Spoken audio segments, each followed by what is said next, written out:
Doctor रेखा जैन को स्वागत करने के लिए मैं बीना जी को और किरण यादव जी को बुलाना चाहूँगी। प्लीज़ आइए। आंटी एक बार यहाँ आ जाओ ना, एक बार यहाँ आ जाओ। हाँ, ऊपर ही बैठेंगे फिर एक बार यहाँ आइए। आप लोग यहीं रहना, सबका सब स्वागत आप दोनों ही करोगे।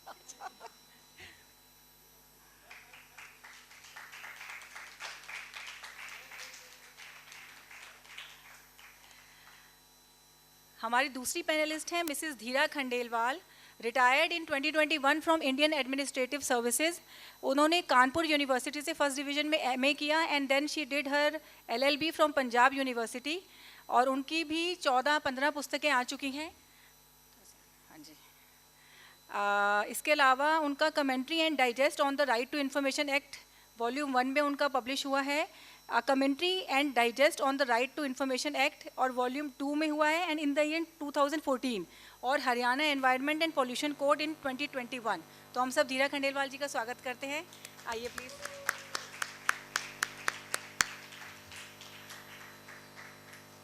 थोड़ा सा और आगे आ जाइए। हाँ जी।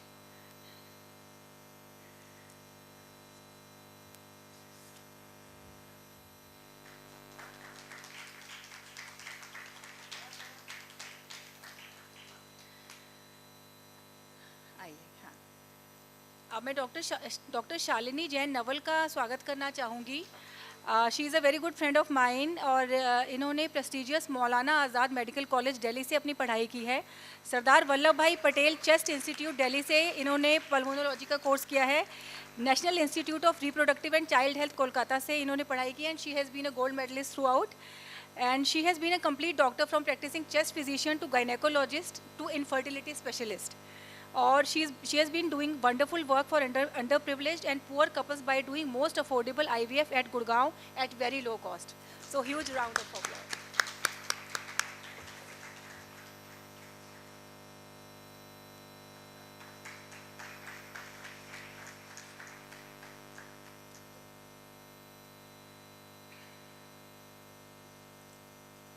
अजय यहीं रख रहे हो, आगे रख रहे हो।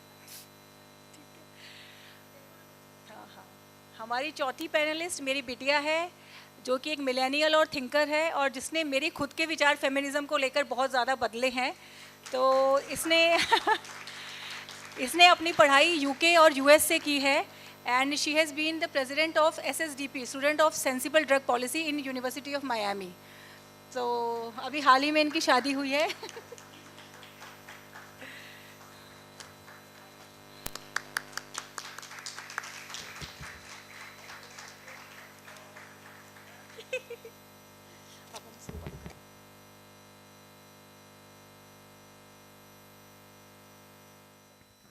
मेधावी ने सबका परिचय दिया, मेधावी को सब जानते हैं, लेकिन मैं भी उसका परिचय देना चाहती हूँ कि ये लड़की इतनी कर्मठ और इतनी नॉलेजेबल और इतनी सुशील और मृदुभाषिणी है कि जिसका जवाब नहीं है।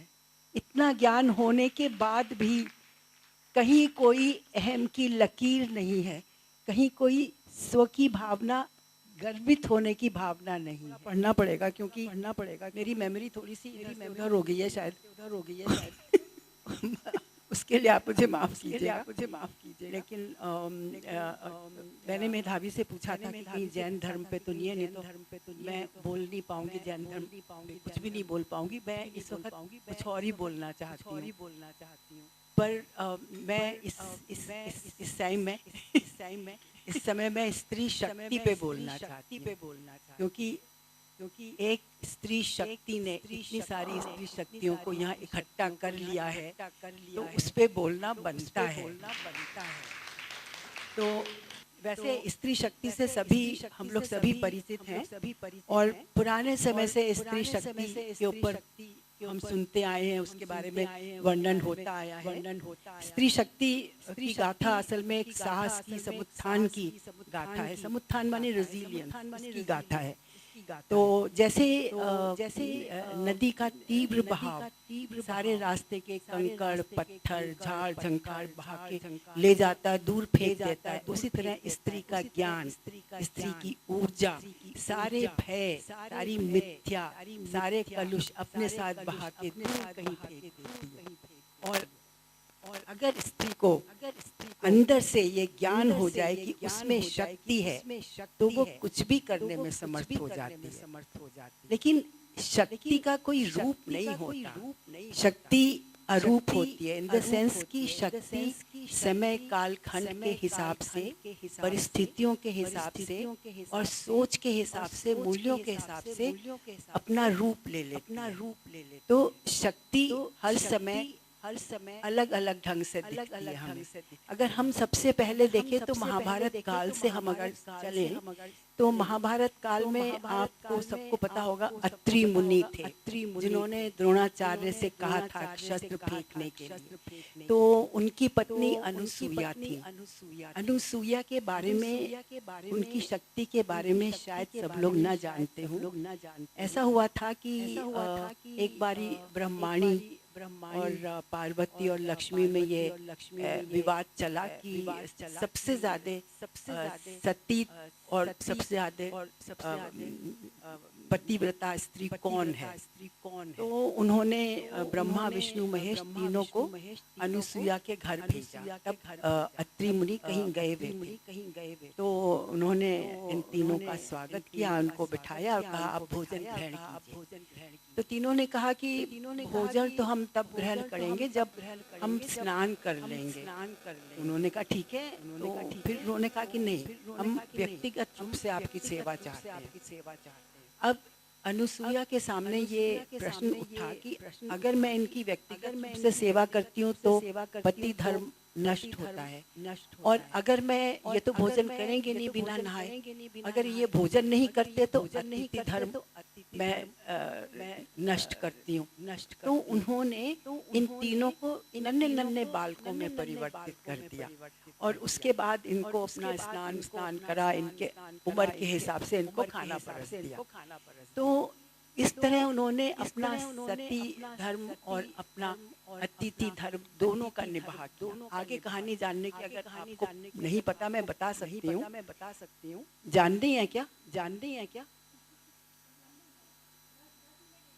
10 मिनट है तो नहीं कोई बात नहीं है। फिर उसके बाद वो आए ना, तीनों देव कहने लगे कि जी हमारी तो वो तीनों पत्नियां आई कि हमारे तो पति पता नहीं कहाँ चले गए, उनको अनुसूया के यहाँ भेजा था, वो तो कहीं मिल ही नहीं रहे, दिख ही नहीं रहे, यहाँ तो मैं दिख नहीं रहे। तब अनुसूया ने बताया कि ये बच्चे हैं। तो उन्होंने फिर प्रार्थना करी कि आप इनको, तो ये स्त्री शक्ति का तप का रूप था। स्त्री शक्ति ने तप के बल से अपनी धर्म का पालन किया था। उसके बाद हम आते हैं ऋषि च्यवन के संदर्भ में। ऋषि च्यवन एक बहुत मुनि थे। तो शरीर से दुर्बल थे क्योंकि उनका जन्म समय से पहले हो गया था। मगर उन्होंने तप करके, तप के बल पर अपने आत्म बल इतना बढ़ा लिया था कि वो इंद्र के वज्र का सामना भी कर सकते थे। तो एक बारी जब वो तप में लीन थे, तब शर्यात राजा की पुत्री अपने पिता के साथ और अपने सहचरियों के साथ वहाँ पे घूमने आई। तो उसने देखा दीमक के घर को, उसमें से कोई 2 चमकती सी चीजें दिखाई दी। उसको उत्सुकतावश लगा कि क्या है, तिनके घुसा दिए उसमें। तो वो तो अंधे हो गए च्यवन ऋषि। तो उन्होंने कुछ नहीं कहा, बहुत पीड़ा थी, तप में थे, कुछ नहीं कहा। लेकिन शर्याती को बहुत बुरा लगा, वो ग्लानि से और पश्चाताप से बहुत ज्यादा अपने आप को दुखी महसूस कर रहे थे। तब उन्होंने कहा कि मैं अपनी पुत्री का विवाह आपसे करूंगा।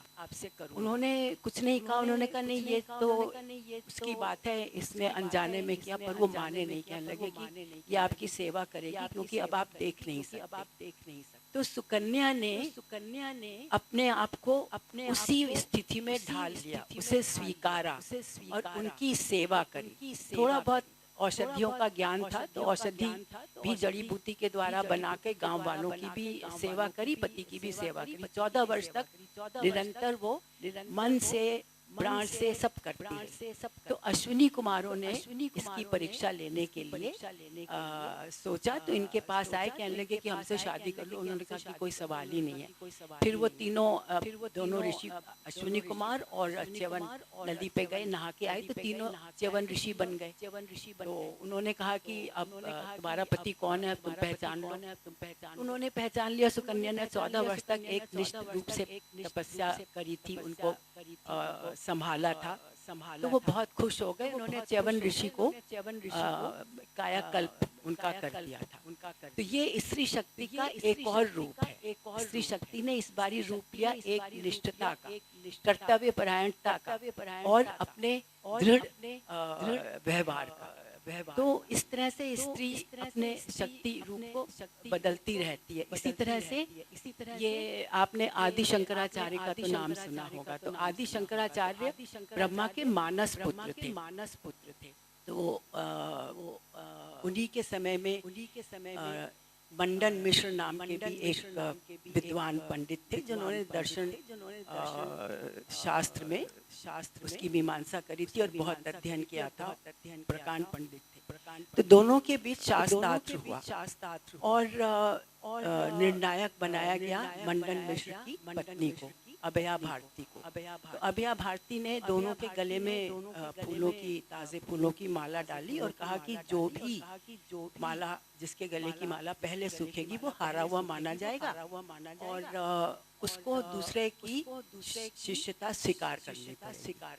तो 42 दिनों तक शास्त्रार्थ चला और मंडन मिश्र के गले की माला मुरझाने लगी। तो वो हारे हुए माने गए। तो अभया भारती ने कहा, मैं इनकी अर्धांगिनी हूँ, जब तक आप मुझे भी नहीं परास्त करते शास्त्रार्थ में, जब तक इनकी हार नहीं मानी जाए। तो सभी ने स्वीकार कर लिया। उन्होंने आदि शंकराचार्य से गृहस्थ आश्रम के बारे में प्रश्न करे और पति पत्नी के अंतरंग संबंधों के बारे में प्रश्न पूछे। आदि शंकराचार्य तो अविवाहित थे, वो किसी प्रश्न का उत्तर ही नहीं दे पाए, तो निरुत्तर हो गए। फिर उन्होंने कहा कि नहीं, ये तो बात ठीक नहीं है। जब आंसर ही नहीं दे पाए तो निर्णय तो पता नहीं हुआ कि नहीं हुआ। पर स्त्री शक्ति का ये ज्ञान का रूप था और विवेक का रूप था। तो स्त्री शक्ति अपने समय के हिसाब से चलती है। अब आजकल के समय में अगर हम आए तो आजकल का समय तो बिल्कुल ही अलग है। ये आदि शंकराचार्य हुए थे करीब 780 सी में करीब हुए थे। तो मतलब इसी सेंचुरी की बात है। तो अब जो हम वर्तमान काल की बात करें तो यहाँ तो सोच और समाज की संरचना और समाज का मूल्य, समाज के नैतिक और आर्थिक और सामाजिक परिस्थितियाँ, पारिवारिक परिस्थितियाँ सब इतनी ज़्यादा बदल गई हैं कि ये सब जो कहानियाँ हैं ये तो सिर्फ कहानियाँ ही रह गई हैं। ये कहाँ है? तो आजकल की जो सोच है वो स्त्री शक्ति का रूप जो आजकल के लोगों में है वो बहुत फर्क है। और आजकल एक और नई तरह की सोच उभरी है कि स्त्रियों के अगेंस्ट हो रही है। सिर्फ पुरुष नहीं है, स्त्रियां के विरुद्ध इसलिए है कि उनका स्वयं का वर्चस्व खतरे में पड़ जाता है। तो इसलिए एक स्त्री को अगर अपनी ऊर्जा, अपनी शक्ति को निकालना है, बाहर निकालना है, तो उसे पूरे समाज से इंक्लूडिंग पुरुष और स्त्री दोनों से लड़ना है। पर आजकल की सोच क्या है? स्त्री की सोच शक्ति के बारे में, जो स्त्री शक्ति को डिफाइन करते हैं वो क्या है? मैं थोड़ी से लाइन पढ़ती। आजकल की सोच कहती है स्त्री शक्ति है क्यों मानते हैं, उसकी महिमा क्यों बखानते हैं। शक्ति स्वरूपा कहलाती है जब अत्याचार सह कर भी आंसू नहीं बहाती। बलवती का खिताब पाती है जब वेदना से तड़प कर भी मुस्काती है।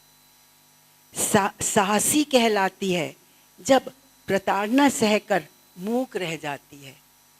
स्त्री तो धरती है अपार सहन शक्ति लिए, रौंदी जाती है, कुचली जाती है, हर तरह का बोझ उठाती है, काटी जाती है, छेती जाती है, सहती है और सहती ही जाती है, फिर भी बस देती है और देती ही जाती है। इसी शक्ति को पुरुष मानता है, सराहता है, विद्रोह करने वाली को प्रताड़ता है, दबाता है, दुत्कारता है। ऐसी शक्ति पुरुष में नहीं, सिर्फ और सिर्फ स्त्री में पाई जाती है। ये पुरुष के मन में, आजकल के समाज में स्त्री की शक्ति का रूप है। ऐसा नहीं है कि शक्ति नहीं है, शक्ति है। स्त्रियां सर उठा रही हैं, मगर जितनी लोगों को, जितनी स्त्रियों को उठाना चाहिए उतनी नहीं उठा रही है। शहरीकरण के बावजूद कहना चाहिए the rate of increase in the women's शक्ति इज नॉट मैचिंग। तो उसकी वजह से अब अपने अपने अलग अलग अनुभव होते हैं। मैं अपना अनुभव सिर्फ आपको देती हूँ क्योंकि इतना मुश्किल है समाज से लड़ना, साथ वालों से लड़ना, कि अगर आप अपनी शक्ति को उभारना चाहती हैं तो आपको पता नहीं क्या होना पड़ता है। जब मैं अपने यहाँ डीडीए फ्लैट में आई थी तो तभी मेरे पति शांत हो गए थे, तो 3 बच्चे। तो उन दिनों हमारे यहाँ ना ऑनलाइन बूस्टर का विरोध करते थे सब लोग, वो इल्लीगल थे। तो मेरे हस्बैंड ने अंडरग्राउंड टैंक बनवाया था और उसमें उन्होंने बूस्टर, उस पानी को भरने के लिए बूस्टर लगवा लिया था। बड़ी गृहस्थी थी, सास ससुर वगैरह सभी थे, तो इसलिए। तो उनके जाने के 2 महीने के बाद सारी कॉलोनी के 5-6 पुरुष मेरे घर आ गए। बोले आपने ऑनलाइन बूस्टर लगाया है तो वो गलत है। तो मैंने कहा कि आपको किसने कहा ऑनलाइन? अगर मैं डर जाती तो वो पता नहीं क्या करते, पर मैंने कहा कि क्यों, आपको किसने कहा ऑनलाइन बूस्टर है? बोली कहने की क्या ज़रूरत है, हम क्या आवाज़ नहीं सुनते बूस्टर की? मैंने कहा बूस्टर की आवाज़ आपके घर तक तो नहीं आती, आप तो 26 में, आप तो 126 में रहते हैं, मैं तो 26 में रहती हूँ। बोले नहीं नहीं सुनते हैं ना सब। मैंने कहा नहीं सुनते, आप बताइए कहाँ है बूस्टर, बताइए। तो उन्होंने कहा नहीं हम घर आके देखें। मैंने कहा देखिए ऐसा करिए, आप प्लम्बर को ले आइए, आपको तो समझ है नहीं।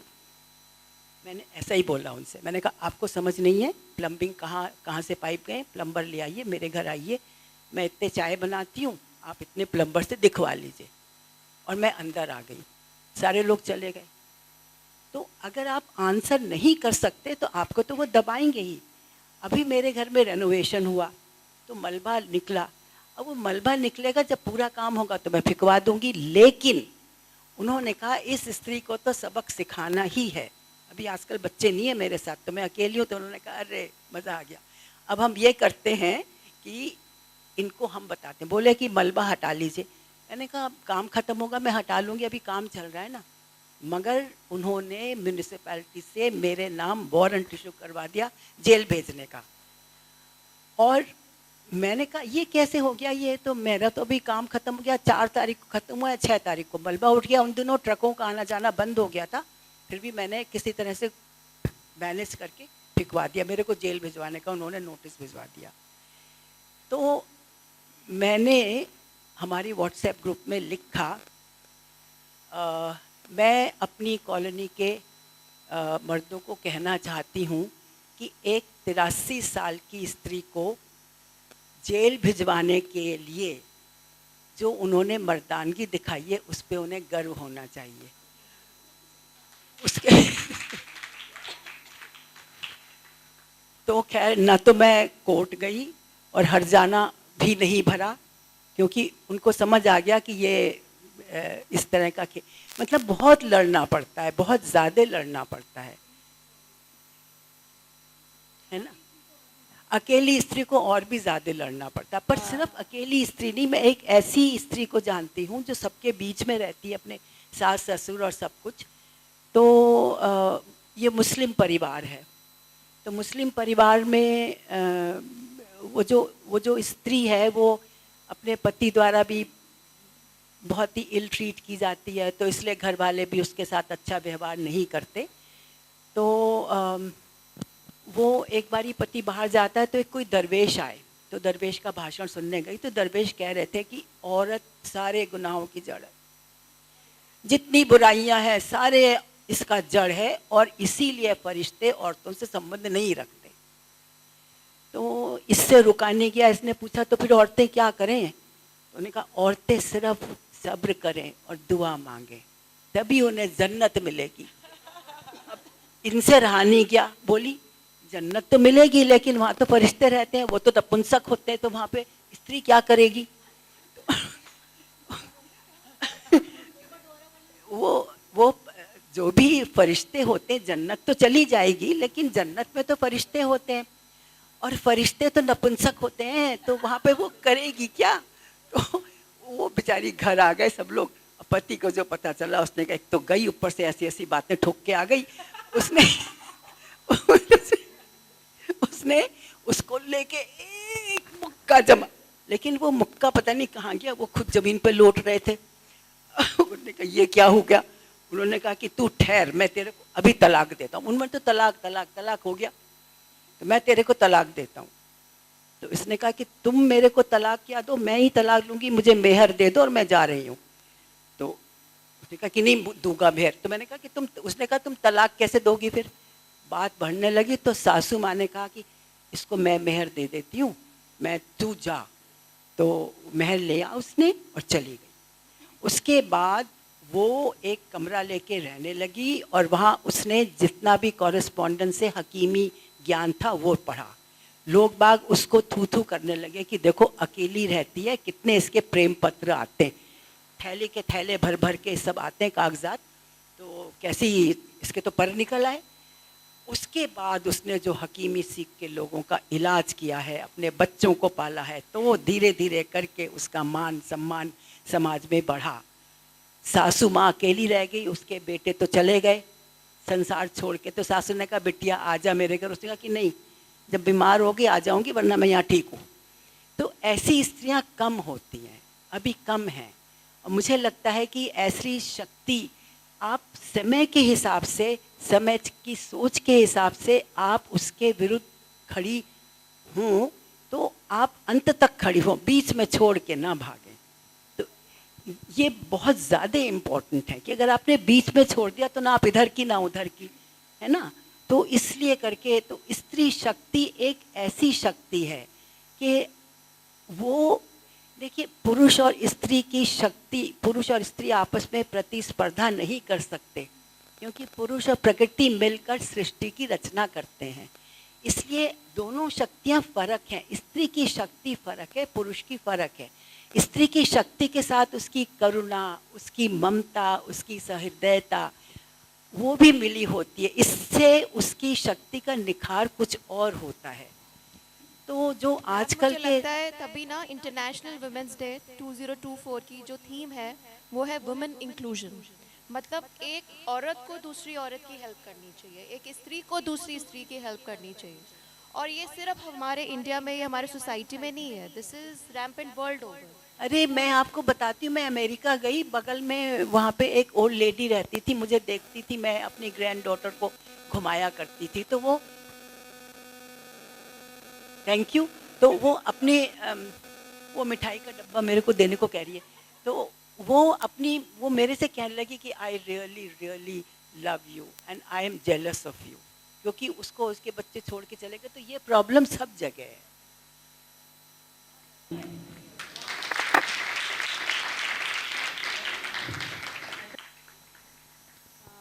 रेखा आंटी ने जो अभी बोला है ना, एक कविता उसके ऊपर भी है मेरी। तो मैं अपनी सारी कविताएं जो वुमेन पे कंपाइल करके लाई थी, जो अभी आपने वो जन्नत वाली वो जो कहानी सुनाई है ना, उससे रिलेटेड ही है, क्योंकि सभी शास्त्रों में स्त्री को थोड़ा ऐसा माना गया है। तो उसके ऊपर मैंने ये कविता लिखी हुई थी। धर्म चाहे उसे नरक का द्वार कहे, धर्म चाहे उसे नरक का द्वार कहे, किंतु विडंबना की सृजन उसी से है। सृष्टि में प्रेम व मधुर मुस्कान उससे है, परिवार घर में बाहर उससे है। वह कलंकिनी उल्टा काले सिर वाली है, वह मोहिनी सुंदर सुशील मतवाली है। वह बेटी प्रेमिका पत्नी माँ सास दादी नानी है, वह सासी योद्धा गुणों की बानी है। वह बेटी प्रेमिका पत्नी माँ सास दादी नानी है, वह सासी योद्धा गुणों की बानी है। असल में स्त्रियां जो है ना, स्त्रियों को भी ऐसे करती है, भाई लड़की पैदा हो गई तो सबसे पहले सास ही खड़ी हो जाती डंडा लेके। सवाल ये है कि सॉरी मैं भी सास हूँ, पर इसकी बात नहीं है, पर जनरली यही चीज़ है। लेकिन स्त्रियों का तो भ्रूण गिराती, ब्याह करके स्त्री लाती।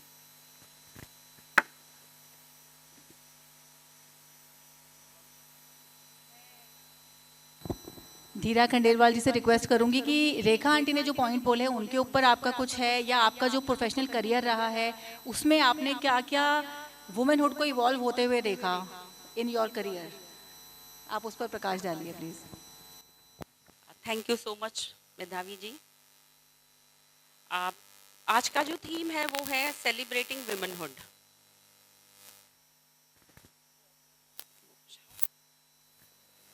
सो आई थिंक सबसे पहले हम हेलो, तो मैं कह रही हूँ कि सबसे पहले तो वुमेनहुड सेलिब्रेट करने के लिए हमें अपने आप को क्लैप देना चाहिए, जोर का clap, clap for ourselves. Because आज जो आप लोग यहाँ पे बैठी हुई हैं सभी लोग सबकी एक बड़ी डिफरेंट सी जर्नी है, सभी एक अपनी यात्रा करके यहाँ तक पहुँचे हुए हैं। किसी भी उम्र के हैं, चाहे मिलेनियल हैं या जेन जी हैं, कोई भी है, वो अपनी हर स्त्री की एक अपनी अलग अलग जर्नी होती है। सो सबसे पहले तो ये सोचना है, if I am a woman, whether to be a woman is to be a person with disability. You are born with a disability because the life after birth is so tough. And when we say that celebrating the womanhood, when do we celebrate the womanhood? What I can recollect is only, I think, 2 incidents. One, which is not prevalent in North India, it is in South India. Once the onset of menstruation, everybody celebrates the womanhood. Second, when the celebration is on, that is one when you come to know that your daughter-in-law is pregnant. Then you celebrate the womanhood. Then the next stage comes when you come to know that is going to be a daughter. Then it's a setback. In most of the cases, I am generally saying what is generally in the society. Then it's a setback. Do we celebrate womanhood? Yes, sometimes, but not universally. That's the thing. And we have come to an age where, the technology is very much advanced. There are so many things which the technology has made the lives of women so easy, like washing machine, cooking, micro, all these things. The life of women is very, very easy. But there are technologies which have gone against women. That is sex selection. It is the technology which has gone against women. This is the anti-women technology. Second is, contraceptives. I would say, it's a empowerment of women, but it works both ways. Now, since Medhavi ji has said that I have to restrict my talk with the, if I focus on career, so first thing is, I think I'm audible. Yeah.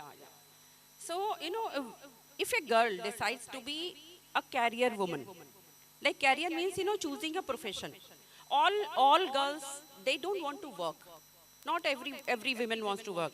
And not that, the career is something which adds to their respect or their acceptability in home or in society. So it is a choice one has to make. I just thought that, being a woman is also a choice. It's not your birthright. Now you can be, opt for a woman. So women is, is both, it's a choice. It's a birthright and also a choice. So that way the career is also a choice. So a girl, first the parents decide, what the girl would like to be. If, she wants, every parent wants, she should have a career. She should be financially independent. So, but, the age is as such that the girls themselves are not able to decide what to do. They are, thrown into some sort of education, some profession or something. And if you see that in most of the cases, almost 50% cases, their education and their profession don't match. They are doctors, they are doing some administrative job, they are engineers, they are in financial system. So that is the evolution of womanhood, evolution of a person. Like, what do you want to be? So as a woman also, you have to decide what you want to be, and this keeps on changing. That, I'll tell, when I, passed 8th, I wanted to be a doctor. It was, I have to become a doctor, and my parents, the resistance came from my mother. No, girls can't be a doctor. There's a, itna hard life hota hai, ye hota hai, nahi, doctor nahi ban sakte. So then she says ki nahi, doctor nahi, tum kuch aur matlab bano. Then I was, in a co-education. So they said कि नहीं, वो science side वाली 3-4 लड़कियाँ ले आओ जिनको science के section में admission मिल जाएगा. So I passed IAS in 1986. So you can imagine in 70s. So I couldn't get those 3-4 girls. So I was so unhappy. I cried, and I just thought that किसी ने मेरा मतलब white coat छीन लिया. So I lost my white coat. So then I came and then, did BA. So then I said, I want to be a lawyer. So my brother said, you are so bright. You are so bright, you are topping and this thing. And नहीं, lawyer तो जो गधे होते हैं, मतलब पहले यही था कि जो कुछ नहीं पढ़ता उसको law करा दो. Sorry to say, now, scenario has changed. So I said, कुछ नहीं कर रहा, तो नहीं, law मत करो तुम. So मैंने कहा नहीं, you do MA in history. And it was a shock to me कि, I was thinking that I am very good in education. They said, take history and appear for civil services. So then मुझे लगा किसी ने मेरा काला coat भी ले लिया. So मेरी लाइफ में मेरा कैरियर ऐसे बदला, वाइट कोट भी गया, काला कोट भी गया. तो फिर उनका जी हिस्ट्री में MA कर लो. It was a setback to me that जैसे हिस्ट्री में MA करो and appear for civil services. So I appeared for civil services. And appeared for bank PO also. So ultimately I got selected in 5 banks as probationary officers. And then in first attempt, I was selected in IAS. So the career keeps on changing. And once the career is there, you feel that you have achieved something, मेरे को जब चिट्ठी आई तो मैं तो वही गाना गा रही थी, आजकल पाँव ज़मीन पर नहीं पड़ते मेरे. So then I realized कि अरे नहीं, ये तो मतलब जब आप ट्रेनिंग करते हो, ये जब आप रियलिटी में आते हो, जब आप in the thick of your profession, तब आपको लगता है कि कहाँ हो आप. सो जैसे भी रेखा जी ने कहा कि हमें, या डॉक्टर साहब ने कहा कि सपोर्ट चाहिए. You should have a support of ladies. For a womanhood, to cherish a womanhood, you have to have a sorority. It is a sisterhood is most important thing. My mother supported. She was not in favor of my being a doctor, but she supported. When रिश्ते आते थे, लोग कहते थे शादी कर दो, तो नहीं, मेरे पेरेंट्स कहते थे नहीं, let her try. And I tell you, I am the 5th daughter in my family. So continuously the 5th daughter. Once I asked my mother, you must be thinking, this time is going to be a boy. So she, she almost slapped me. She said, कि बच्चे हो, बच्चों के जैसी बातें करो. So, and I had the most fantastic childhood. I'm from UP. Maybe the prosperity was not there, because as the prosperity and the money increase in society, it worked against women. And second, people have money and they say कि 2 बच्चे चाहिए या जो भी है, personal choice, 2 या 3 या 1 चाहिए, तो कहते why not a son? फिर कहते टेक्नोलॉजी भी काम आ गई कि भाई ठीक है कि अगर एक लड़की हो गई तो दूसरी तो नहीं ही हो. तो टेक्नोलॉजी अगेंस्ट चली गई वीमेन के. तो आपको कैरियर में वीमेन का सपोर्ट मुझे बहुत मिला. माई भाभी was also a civil servant. She only said कि you are bright and you can do it. तो लड़कियों को मैं कहूँगी कि जैसे आप लोग हैं, जिस एज में अगर आपकी डॉटर है, आप कहिए हाँ you can do this, you are capable of, you will be able to do it and come what may. So मुझे हमेशा वो कहते थे कि नहीं तुम कर सकती हो, देखो you are such a wit and humor, you are so funny and this thing that thing, तो अच्छा हो जाएगा. तो मैं ये कहूँगी कि अगर हम सेलिब्रेट वुमेनहुड करें अपने बच्चों को, और कैरियर आज के दिन तो चलो ये है, पहले तो एक ब्रैकेट होता था, अगर उस 26 की एज तक हम टीचर डॉक्टर ये नहीं बने, then you are out of that, कि आपको जॉब नहीं मिला, then you are housewife. अब बहुत अच्छा समय है कि अब कैरियर की कोई एज नहीं है, कैरियर की कोई एज नहीं है. आप 30 पे शुरू करिए, आप 40 पे शुरू करिए, आप कैरियर करिए, छोटे छोटे जॉब करिए। कैरियर को हम लेते हैं कि लॉन्ग टर्म प्रोफेशन है, कि जिसमें आप प्रमोशन होगा, ये होगा, ग्रो करोगे एंड ऑल दीज थिंग्स। आज वो नहीं है। आज कैरियर वुमन की जगह एक वर्किंग वुमन हो गया है कि आप जब चाहें तब काम छोड़ दें, जब चाहें आप काम पिकअप कर लें।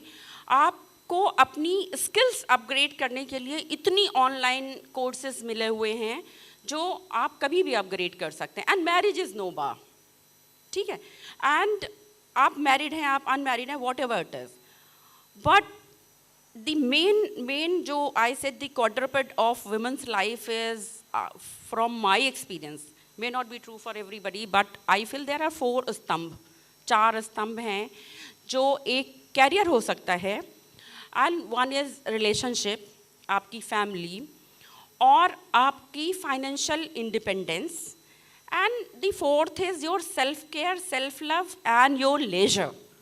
दैट इज़ मोस्ट इम्पॉर्टेंट कि आपके लेजर की वैल्यू होनी चाहिए, कि आपको सेल्फ केयर भी करनी चाहिए। पहले मुझे लगता था कि like you know as a woman I would say कि अगर वुमनहुड को रखा जाए कि यू नो जेंडर सब इक्वल अपॉर्चुनिटीज़ हैं सबके पास में, बहुत से एक्ट आ गए हैं, कानून आ गए हैं जिसमें महिलाओं को बराबरी दे दी गई है, राइट टू वोट है, राइट सर्विस है, सब कुछ है। अब जेंडर को भी कट अक्रॉस करते हुए आर्मी में पोस्टिंग मिलने लगी हैं, एंड आर्मी में टफ एरियाज़ में पोस्टिंग मिलने लगी है। तो एक वो जेंडर ग्लास सीलिंग थी वो टूटती जा रही है ना। और मैं कहती हूँ कि फैमिली बहुत ज़रूरी है। आप चाहे कितने भी सक्सेसफुल हों, you would not like to come to a home and to open the lock and enter the house, like you know. So family is very very important. Like your being working, you maybe it is a identity, it is your sense of purpose, it is your financial contribution, or it is just your passion. So you can have your passion also. But these days what is happening, the girls are delaying their marriage, then there is technology which says delayed the child, then other technologies are there. So I would say the women should make a sensible choice. 2 things are most important in your life. One is career and the other is selection of your spouse. Because these 2 things cannot be changed easily. Very difficult to change. You can't frequently change your job profile or something. You can't change your spouse. So women has to be wise. We started from women development, women welfare, then welfare schemes I, then we said women empowerment. But women empowerment के उसमें हम भूल गए women wisdom भी होती है. Now we have to focus on that women wisdom. The millennial generation, which is I think technology oriented, they know all the technique, they are articulate, they are more articulate than I was, they are more informed than we were, my age people were there. So I think now it is an era of women wisdom. How you balance your independence, sort of independence. The independence, the empowerment, the financial independence should not go against you, because ultimately then you suffer mentally, you suffer emotionally, you feel lonely, and you suffer. So our goal should be that we are happy. Ultimate goal is for women is happiness.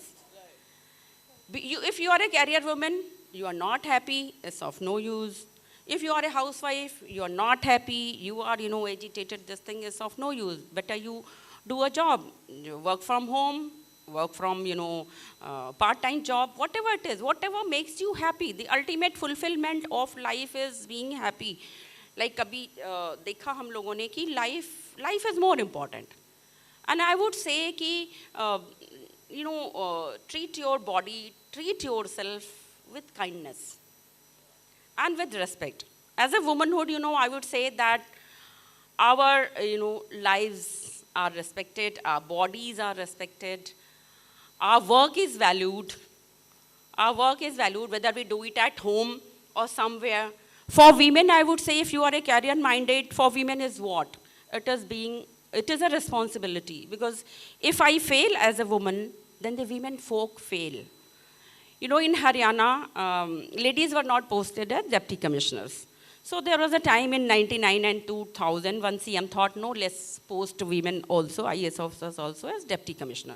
So we were the first batch, you know, after the Haryana was created in 1966. I was posted, I mean, we 3-4 lady officers was posted as deputy commissioners. I was posted in Ambala. I was there for 2 years. So there was extra burden on me. If I fail as a DC, then women will never be posted again as deputy commissioners. So if we fail collectively, then it is not, if an officer, man fails, he fails singularly. If a woman fails, then all women have failed. So it's an onus on us, it's a responsibility on us that we make our decisions, because, you know, our life, you know, I got selected in IAS.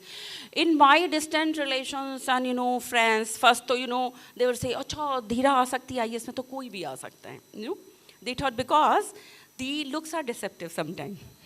So if you're simple, like, you know, just I'm digressing, in, you know, often, you know, in social circles, I'll be there and, you know, chatting and all these things. So once they come to know that I'm an IAS officer, oh, you don't look like. अच्छा आप तो बिल्कुल नहीं लगते. अच्छा एक आई मेरे पास में, तो हमारे घर पे आए, they said कि how do you spend your time? I said कि मुझे तो कुकिंग का शौक है, कभी कुकिंग कर लेती हूँ, मेरे को हॉबीज़ हैं, अभी एस्ट्रोलॉजी सीखी है, अभी ये किया, टैरो रीडिंग फला फला. अच्छा, so why don't you try working? I said I'm working. I said where? I said with the government. Are you teaching? Are you a school teacher? I said, no, I'm in the education department, but I'm head of the department. Oh, you are head of the department. So looks are deceptive also. I was SDM New Delhi. At that time, the Delhi had only one DC and we were 7 SDM. So there was a very tough case and first posting. I was just 25. So then the chief secretary calls me and they has to say, you have to seize the document of some society. So they had some ulterior motive. They said the order will be given to you and you have as magistrate, you have to sign that order. I said, sir, let me see the order and I'll see whether I sign it or not. No, you sign it. I will send the officer to you. I said, sir, I'll send you in a sealed envelope in writing and you give me the permission that I have to sign. No, you are the magistrate. So he was arrogant. So I said, sir, you are the magistrate for whole of Delhi. Why don't you sign? I am, you know, magistrate for that particular subdivision. So why don't you sign? So he said, okay, I'll let you know. Okay. फिर बाद में कहते वो लगती तो बड़ी भोली है. उसने sign नहीं किया paper. So they thought I am the most gullible, most stupid looking officer. So they don't know the Shakti of women, you know. I may be polite but firm, I may be bold but tender, tough and tender. So that is Shakti. So, you know, sometimes the women also go against women. Right? Like, you know, some lady officers in my career. So there was somebody, you know, she officers and she looked at me and अच्छा, आज तो बड़ी मेहनत करके तैयार होके आई है. So मतलब she admired me, like, you know, so she said, आज तो बड़ी मेहनत करके तैयार हो गए. मेरा जॉब तो इतना बिजी है, मेरे को तो टाइम ही नहीं मिलता देखने का. मतलब she wanted to say you don't work at all, and so demean करते, belittle करते women. So we, and you know, and I was in Delhi when I refused to sign that paper. So I had one lady ADM also. So she called me because it was a big chaos. So lot of pressure on me. So she said, you want to sign? I said, no, ma'am, I will not sign. She said, I will support you.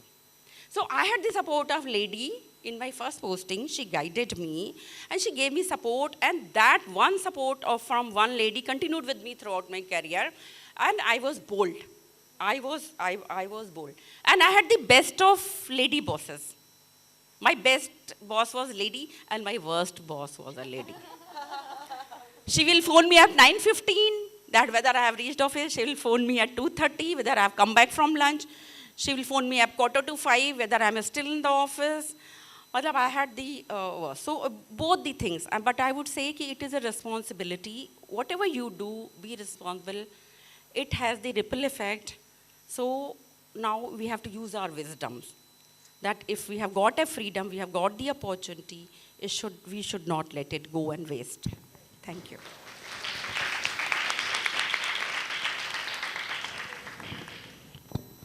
आपने जो अपने career की बातें बताई और आपकी जो बातें थी बहुत विजडम से भरी हुई थी, एग्जैक्टली जो आपने कहा कि विजडम को एक्सेस करने की ज़रूरत है। अभी जो रेखा आंटी ने बोला और जो धीरा जी ने बोला उससे रिलेटेड कुछ लाइनें फिर सुना रही हूँ मैं क्योंकि ये मंच मेरे लिए भी आज ही बना है मुझे भी मंच मिल रहा है तो मैं कुछ कहना चाह रही हूँ। एक जीव जो स्त्री होने पर आमादा है, जैसे भी बात हुई है कि फीमेल फीटिसाइड का केस इंडिया में आज भी बहुत ज़्यादा है, कितनी ऑब्वियस सी बात है और हमें रिमाइंड करानी पड़ रही है कि हर ऑटो के पीछे आज के टाइम में लिखा होता है बेटी बचाओ बेटी पढ़ाओ। मतलब हमें शर्म से डूब के मर जाना चाहिए कि हमें बेटी को बचाना पड़ रहा है और उसको इस ऑब्वियस बात को लोगों को कहना पड़ रहा है। या लिखा होता है दिस टैक्सी रिस्पेक्ट्स वुमेन। कई बार मुझे लगता है कि सिर पीट लो इस बात को देखकर कि what is wrong with you people कि आप लोगों को एक औरत को इतनी सिक्योरिटी भी नहीं दे सकते कि आपको सिक्योर करना पड़ रहा है कि आप आके मेरी गाड़ी में बैठो, मैं आपकी रिस्पेक्ट करूँगा और ठीक ठाक पहुँचा दूँगा। I mean shame on us, as a society हम क्या कर रहे हैं। तो एक जीव जो स्त्री होने पर आमादा है, कई बार गर्भ में ही मारा गया, काटा गया, टुकड़े टुकड़े किया गया, किंतु फिर भी कालांतर में उसने स्त्री बनकर ही जन्म लिया। आज वही जीव कहीं लेखिका है, कहीं प्रधानमंत्री, कहीं धाविका है तो कहीं संतरी, और भी जाने किन किन रूपों में वह सृष्टि को संभाले है, अपने वजूद की सत्ता को किन भिन्न ढांचों में ढाले है, अपने वजूद की सत्ता को किन भिन्न ढांचों में ढाले है। Thank you. और अब मैं डॉक्टर शालिनी जैन से बोलूँगी क्योंकि शी इज़ अ गायनेकोलॉजिस्ट, तो वो वुमेन हेल्थ के ऊपर या फेमिनिज्म के बारे में हमारी थोड़ी सी चर्चा हुई थी। उन्होंने कहा था कि मैं फेमिनिज्म का एक नेगेटिव फॉर्म भी देखती हूँ, तो डॉक्टर शालिनी उन पर प्रकाश डालने वाली हैं। So the mic is yours doctor Shalini.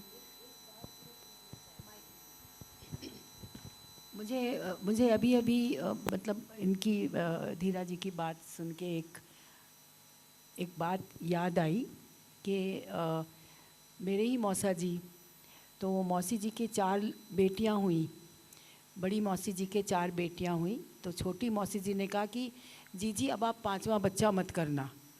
अरे हम लोग सब देखते रह गए कि ये क्या तरीका हुआ भाई, 5वां बच्चा नहीं, उनका मन है जो भी करे। बोले नहीं 5वां बच्चा लड़की हुई तो दुख से मरेंगी आपकी सास, और लड़का हुआ तो खुशी से मरेंगी आपकी सास।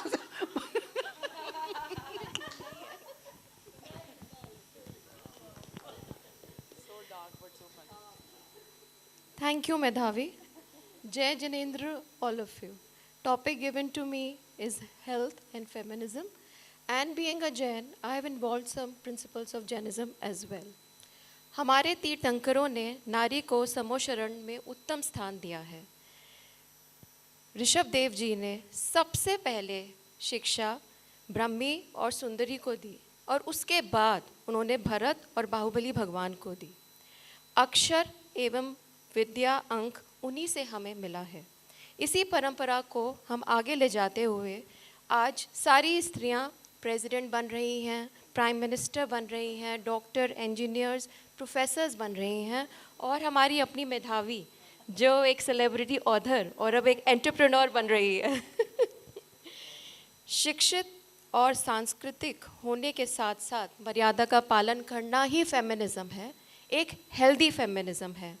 अपनी रिस्पॉन्सिबिलिटीज़ और जिम्मेवारियों से भागना फेमिनिज्म नहीं है। आज हम अपनी राइट्स तो याद रखते हैं पर हम अपनी ड्यूटीज़ भूल चुके हैं। मुझे ये मालूम है कि मुझे बाहर जाके करियर बनाना है, पर मैं ये भूल गई हूँ कि मेरे घर पे खाना कैसे बनेगा, मेरे बच्चे मेरा इंतज़ार कर रहे हैं, उनका करियर कैसे बनेगा, उनकी एजुकेशन कैसे बनेगी। आज all these young women are going out, जैसे कि खंडेलवाल जी ने कहा, अपना करियर पे तो उनका बहुत ध्यान है, बट व्हाट नेक्स्ट? क्या उनका शादी पे ध्यान है? Marriage is also a important institution. क्या उनका रिप्रोडक्शन पे ध्यान है कि आगे हमें बच्चे करने हैं, आगे अपना फैमिली लेके जाना है, फैमिली ट्री बढ़ाना है? That is why doctors like me are thriving. आज आप देखिए IVF सेंटर्स कितने ज़्यादा हो गए हैं because of technology. This is the reason, क्योंकि बच्चे सही समय पे ना तो शादी करना चाहते हैं और ना ही वो लोग बच्चे पैदा करना चाहते हैं। मातृत्व सुख और उनसे वंचित रहते हैं। एक माँ सबसे पहली शिक्षिका होती है, एजुकेटर होती है। All of you are mothers over here. आप अपने बच्चों को संस्कार दीजिए, अपरिग्रह पढ़ाइए, धर्म का ध्यान दीजिए, सोशल रिस्पॉन्सिबिलिटी सिखाइए, तभी आप वुमनहुड और हेल्दी फेमिनिज्म को आगे ले जा सकते हैं। अपने परिवार को एक सही पोषण दीजिए, एक बैलेंस डाइट खिलाइए। आजकल डेली आप देखेंगे ज़ोमैटो और स्विगी मल्टी बिलियनियर कंपनीज बन गई हैं। उनका वजह से क्या हुआ है, 50% of the women are anemic and 1/4 of the percent are malnourished. Vegetarianism is a very important principle of Jainism. It is a very healthy habit to adopt.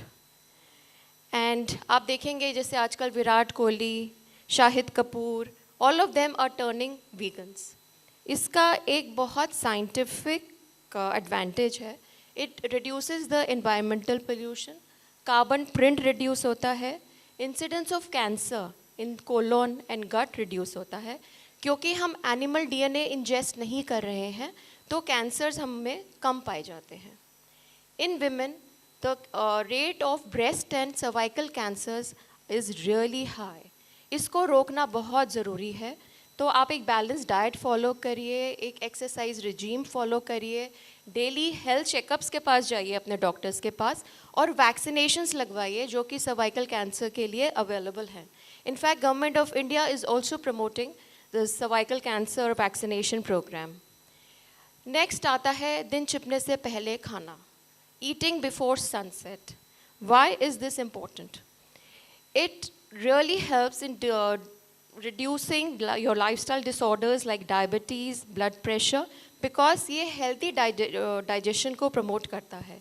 ये weight management के लिए बहुत अच्छा है, क्योंकि अगर आप शाम से खाना खाएंगे तो आपका BMR increase होएगा.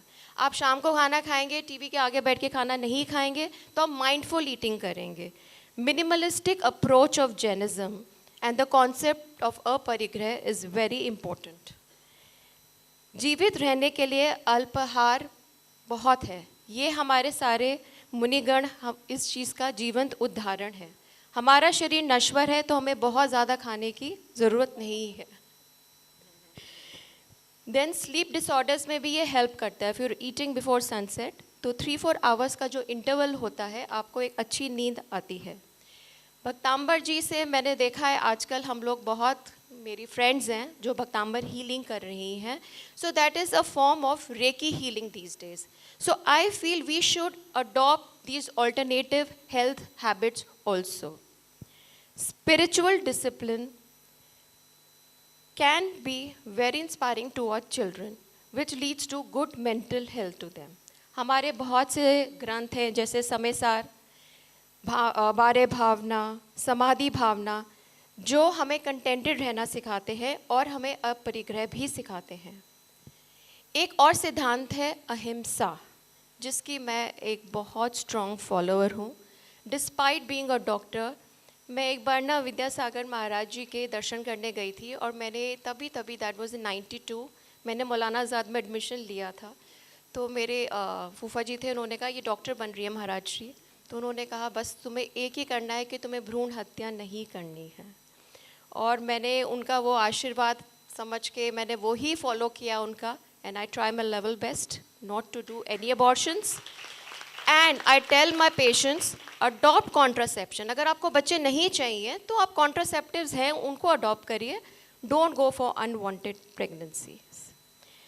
अंत में मैं यही कहूँगी, स्त्री पैदा नहीं होती है, बनाई जाती है, जो साइमन डी बोवर का एक कथन है.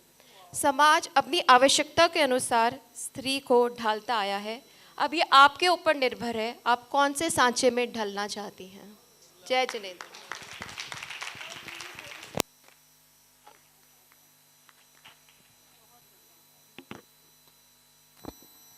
Thank you doctor Shalini. Very short, crisp and precise and impactful.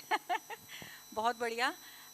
एक बार डॉक्टर शालिनी के लिए एक बार ज़ोर से तालियां हो जाएं, क्योंकि मुझे इनकी इस वाली बात ने बहुत ज़्यादा प्रभावित किया था जब इन्होंने मुझे बोला कि एज अ डॉक्टर वो कभी भी भ्रूण हत्या या उस तरह का सर्जरी कुछ नहीं करती हैं. तो ये बात हमेशा मेरे साथ भी रहती है कि कितनी इम्पैक्टफुल बात है ये. और एक डॉक्टर्स के लिए आज के कॉम्पिटिटिव वर्ल्ड में ये चीज़ को फॉलो कर पाना बहुत मुश्किल है. एंड आई एम श्योर कि बहुत संघर्ष आपने झेले होंगे इस चीज़ के लिए. लोग कुछ भी कह के चले जाते होंगे कि आप क्यों नहीं कर रहे ये काम. लेकिन मैं सोचती हूँ कि महाराज श्री का आशीर्वाद है, तो वो किसी ना किसी रूप में उसकी भरपाई हो जाती है. वही ना, धर्म के पथ पर लगो. जैसे रेखा आंटी ने कहा था कि चलो तो बीच में छोड़ो मत, नहीं तो आप ना इधर के रहे ना उधर के रहे, चलो तो उसको पूरा करो. तो कमेंडेबल. तो अब मैं दिव्यांशी जैन को स्वागत करती हूँ कि दिव्यांशी जैन डागर तो अब वो बोलेंगी मिलेनियल्स को फेमिनिज्म की बेटर अंडरस्टैंडिंग। वैसे तो हम सभी कुछ कुछ उसी प्यारे में बोल रहे हैं, तो दिव्यांशी क्योंकि एक मिलेनियल है और नई सोच रखती हैं, तो मैं जानना चाहते हैं कि सभी लोग कि वो क्या प्रकाश डालती हैं। जय Jinendra everybody, thank you for coming and thank you so much mom कि आपको मेरे ऊपर विश्वास था कि मैं और वुमेनहुड के बारे में बोल सकूँ। Can everyone hear me? Okay cool. So बचपन से मुझे जो औरतों के संघर्ष है उसको लेके मेरे दिल में बहुत भाव उमड़ते थे और मैं हमेशा से औरतों के जो संघर्ष है उसको लेके बहुत चिंतन करती थी, सोचती थी। एंड आसपास कहानियाँ हम सुनते हैं तो बड़े होते होते मैंने बहुत ऑब्जर्वेशंस किया है। तो मैं कुछ जो भी हर थोड़े साल में मैं फेमिनिज्म का थोड़ा सा मेरा पर्सपेक्टिव बदलता है। तो जो अभी जिस स्टेज पे मैं थोड़ा बहुत शेयर करना चाहती हूँ। तो फेमिनिज्म मेरे को लगता है कि सिर्फ औरतों के बारे में नहीं है, ये मर्दों के बारे में भी है। जैसे जब हम पुरुष प्रधान समाज के बारे में बात करते हैं तो वो आदमियों को भी अफेक्ट करता है, औरतों को भी। अगर पुरुष को एक काम करना होता है तो औरतों को दूसरा काम करना होता है। तो पुरुष प्रधान समाज में भी औरतों का भी अफेक्ट होता है और आदमियों का भी। So similarly in feminism also, जब हम फेमिनिज्म की बात करते हैं हम सिर्फ औरतों के संघर्ष के बारे में नहीं बात करते, हम आदमियों के संघर्षों के बारे में भी बात करते हैं। एक फ़नी चीज़ मुझे ये लगती है कि एटलीस्ट औरतों को पता है वो संघर्ष कर रहे हैं, आदमियों को तो पता भी नहीं है वो संघर्ष कर रहे हैं। तो ये भी एक अलग टाइप का संघर्ष है। लाइक जब औरतों के साथ कुछ होता है या कुछ वो महसूस करते हैं तो वो रो लेते हैं, पीट लेते हैं अपने माँ को जाके, अपने सास को जाके, या अपने दोस्तों को जाके, पति को जाके कह देते हैं, वो इजहार कर पाते हैं। लेकिन आई थिंक जो विद मैन क्या होता है कि बचपन से उनको बोला जाता है कि आप रो मत, लड़कियों की तरह मर्द बनो, स्ट्रांग बनो। तो आई थिंक मे बी बचपन से लड़कों को ऐसा नहीं लगता कि हमें रोना नहीं चाहिए या जो भी, बट बड़े होते होते उनको हम डॉक्टरनेट कर देते हैं कि मत रो, क्यों रोना है। जैसे मेरे पिताजी है, जब उन्होंने मुझे पहली बार इजहार किया कि वो मुझसे कितना प्यार करते हैं तो मुझे बहुत, मेरे आंखों में आंसू आ गए, क्योंकि वो कभी उन्होंने इजहार ही नहीं किया था। डांटते वो मुझे थे खूब, वो अभी आज नहीं है, बट जब उन्होंने आई लव यू बोला तो I was like, oh my God, my dad loves me, like that was a big deal. So जब मेरी शादी भी हो रही थी तो सबसे ज़्यादा इमोशनल मेरे डैड थे। Like I could sense, like मेरे मम्मा ने मुझे आके जो उनको फीलिंग हो रही थी बताई, लेकिन मेरे पिता के लिए बहुत मुश्किल था इजहार करना कि उनको कैसा फील हो रहा है। अभी तक उन्होंने अपने फ़ोन में कोई नोट्स ऐप में मेरे लिए कुछ लिखा हुआ है, बट वो भेज नहीं पाए। तो ये भी एक इमोशनल हैंडीकैप मैं कहूँगी कि मर्दों में वो चीज़ बात नहीं है कि वो इजहार कर सकता है। जैसे बहुत बार लोग कहते हैं कि पता है औरतों को आता है, मर्दों को नहीं आता, बट ऐसा नहीं है। आई थिंक जैसे मेरे पति है, ये बहुत इमोशनली साउंड है, that's why I fell in love with him, like he's very emotionally sound. So ऐसा नहीं है, males can also be emotionally sound, like we should teach our sons to respect women obviously, but like express their emotions. Okay, and then I want to talk about जैसे जो औरतें होती है, मैंने जो बड़े मेरे जो बुजुर्ग हैं उनमें काफ़ी देखा है और आसपास भी मैं सबको ऑब्जर्व करती हूँ। तो हम लोग, आई थिंक औरतें, जब अभी की जनरेशन थोड़ी चेंज हो रही है, बट जब औरतों को में बहुत डर रहता है और वो चाहती नहीं कि मैं अगर अपना वो, उनको लगता है कि अगर मैं महसूस कर रही हूँ मैं बोल दूँगी तो कुछ हो जाएगा, तो वो अपने अंदर रखती है बातें। तो मुझे लगता है कि जो भी उनके अंदर चल रहा है उसके बारे में वार्तालाप होना चाहिए, वो नहीं होता। And I think women feel very angry, I feel very angry, मेरे अंदर बहुत गुस्सा है, तो मैं उसको चैनल करने की कोशिश करती हूँ किसी आर्ट फॉर्म में, लाइक फोटोग्राफी या फिर music, like I play the guitar, I go to the gym, I love lifting weights, like that helps me channel my anger. तो मुझे लगता है कि जो भी औरतें महसूस करती हैं उनको छुपाना नहीं चाहिए, उनको अपना खुद का कम्युनिटी ढूंढना चाहिए या किसी तरीके से उनको वो चैनल करना चाहिए। जो गुस्सा है जो भी है उसमें, उसको मन में लेके नहीं बैठना चाहिए। आज भी हम यहाँ चैनलाइज करने ही आए थे। यही कहने वाली थी कि आप तो कर रहे हो ना channel. Right, 100%. And also I think in 2024, एक सेकेंड, I think in 2024 हमें, जैसे आपने सबसे पहले पोएम बोली थी कि मैं किसी की माँ, किसी की बेटी, तो हमें फ्रीडम होना चाहिए अपना अस्तित्व को एक्सप्लोर करने के लिए. Like I've spent my 20s understanding myself, reading different books, meeting people from all across the world. So that has helped me shape myself and understand myself better. Like, and I'm very thankful for that my parents allowed me to explore. तो ये बहुत simple बात sound करती है, लेकिन अगर हम अपना अस्तित्व, हम सिर्फ अपने पिता के बेटी नहीं है, मम्मी की बेटी नहीं, हम अकेले में भी कुछ है. तो हमें वो गर्व होके हमें अपने अंदर देखना चाहिए और हमें एक्सप्लोर करना चाहिए. Is what I am trying to say. Okay.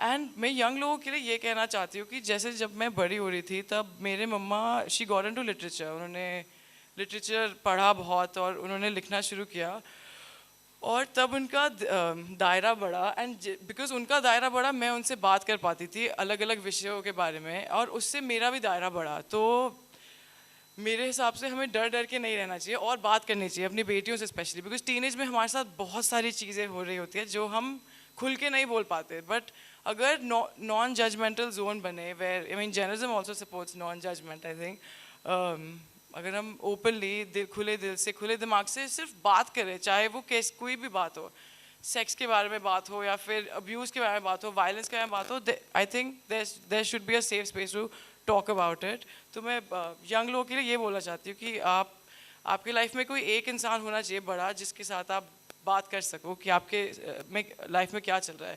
That's very important. And I think a lot of girls feel a lot of shame and guilt कि हमें आगे आके बात नहीं करनी है. Because our society whatever like conditioning है कि गिल्ट है, शेम है बहुत ज़्यादा इन चीज़ों के बारे में बात करने की.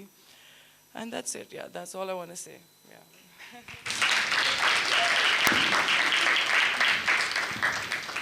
So that's awesome. दिव्यांशी, जो आपने बात बोली है मेन के लिए, जैसे उस दिन हम लोग यूट्यूब पर कोई वीडियो देख रहे थे, इंक्रीजिंग लोनलीनेस इन मेन. क्योंकि आज के टाइम में फेमिनिज्म की इतनी बातें हो रही हैं कि भाई पुरुषों को तुम कैसे छोड़ सकते हो. जैसे एक सब्जेक्ट पकड़ते हैं तो दूसरा सब्जेक्ट इनेविटेबली इंक्लूड हो जाता है उसमें. तो अगर फेमिनिज्म की बात कर रहे हैं तो हम मैन की बात कैसे नहीं करेंगे. तो फेमिनिज्म के ज़्यादा जोर देने से मैन बेचारे अकेले फील कर रहे हैं कि भाई हमारा भी दर्द सुन लो कोई. हम भी हैं, हमारे यहाँ भी बहुत आदमी बैठे हुए यहाँ पर, शायद वो भी कहेंगे कि भाई हम भी कहीं कल को अब ये हो जाएगा कि अब जैसे फेमिनिज्म है उसका ऑपोजिट आई डोंट नो क्या बनेगा कि वो कुछ मैनिज्म या कुछ ऐसा कुछ आ जाएगा कि हाँ कि भाई और होगा ऐसा और लग रहा है ऐसा. फिर यहाँ मैन बैठे होंगे अपने दर्द लेके. नहीं ऑलरेडी हो चुका है. हो चुका है. हाँ, there are organizations and certain NGOs हाँ which are कि जो women प्रताड़ित जो men होते हैं उनके लिए है. So I mean it is like कि यही वाली बात शालिनी से मेरी हो रही थी. आपको पता होगा.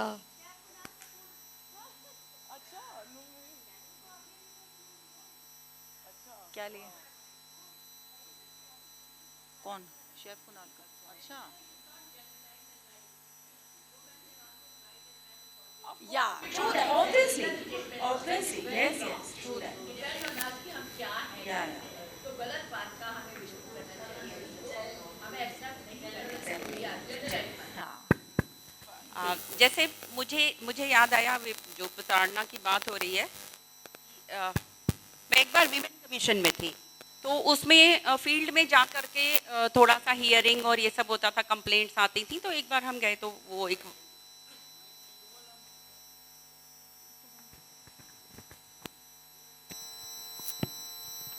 तो वाइफ बीटिंग का एक केस आया. तो हम लोग वैसे बैठे हुए थे तो कंप्लेनेंट आया, लेडी आई. तो हमने कहा भाई क्या प्रॉब्लम है, आप क्यों इसकी पिटाई करते हो. नहीं जी ये तो खाना नहीं बना के देती टाइम से, ये ऐसे करती है तो मैं इसको मार देता हूँ. तो मैंने कहा ये तो कोई आपका राइट नहीं है और अभी कंप्लेंट होगी आपके अगेंस्ट से, केस दर्ज हो जाएगा ऐसे ऐसे. तो आपको मतलब बिहेवियर को समझाया हो किया. कहता ले मैं तो अपनी समझ के मारूँ सो ये तो सरकारी हो गई. तो कहता ये भी सरकारी हो गई. तो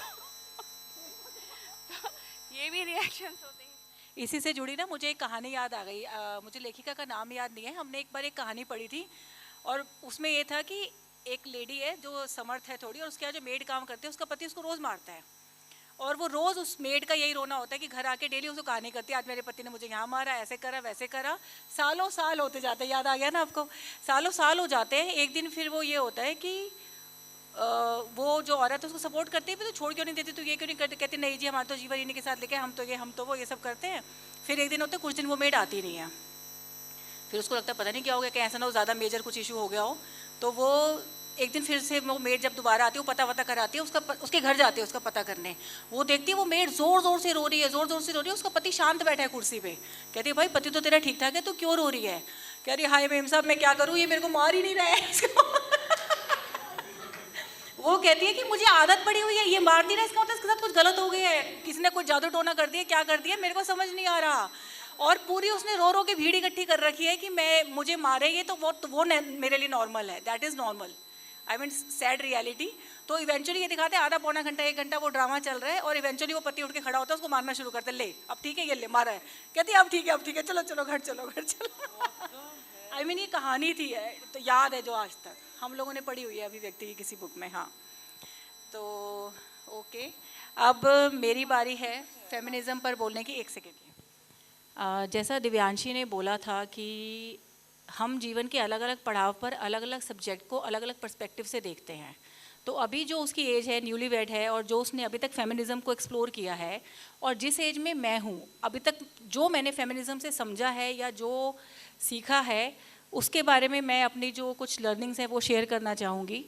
तो सबसे पहले मैं जो हमारा दुर्गा स्तुति का पाठ है मैं उसको लेना चाहूँगी। दुर्गा स्तुति का पाठ मैंने कई साल किया है, बहुत साल किया है, और उसके बाद फिर छोड़ दिया। फिर कोरोना का टाइम आया, घर में कोरोना आया, तब मैंने उन दिनों को दुर्गा स्तुति का पाठ किया। और तब मैंने रियलाइज़ किया कि जब हमने ज्ञान हासिल कर लेते हैं तो जो चीज़ें हम पहले पढ़ रहे थे जो कहीं यहाँ से जा रही थी, अब उनका एक अलग मतलब निकलता है और वो ज़्यादा मीनिंगफुल लगती हैं, और दिमाग की खिड़कियाँ ऐसे खुल जाती हैं कि अरे ये क्या है, आई मीन स्त्री होना इतना बड़ा है क्या, ये तो मैंने कभी सोचा ही नहीं था। तो I would like to share 5 teachings from Durga Stuti, जिसमें से कि एक तो है creation, care, protection and nurture.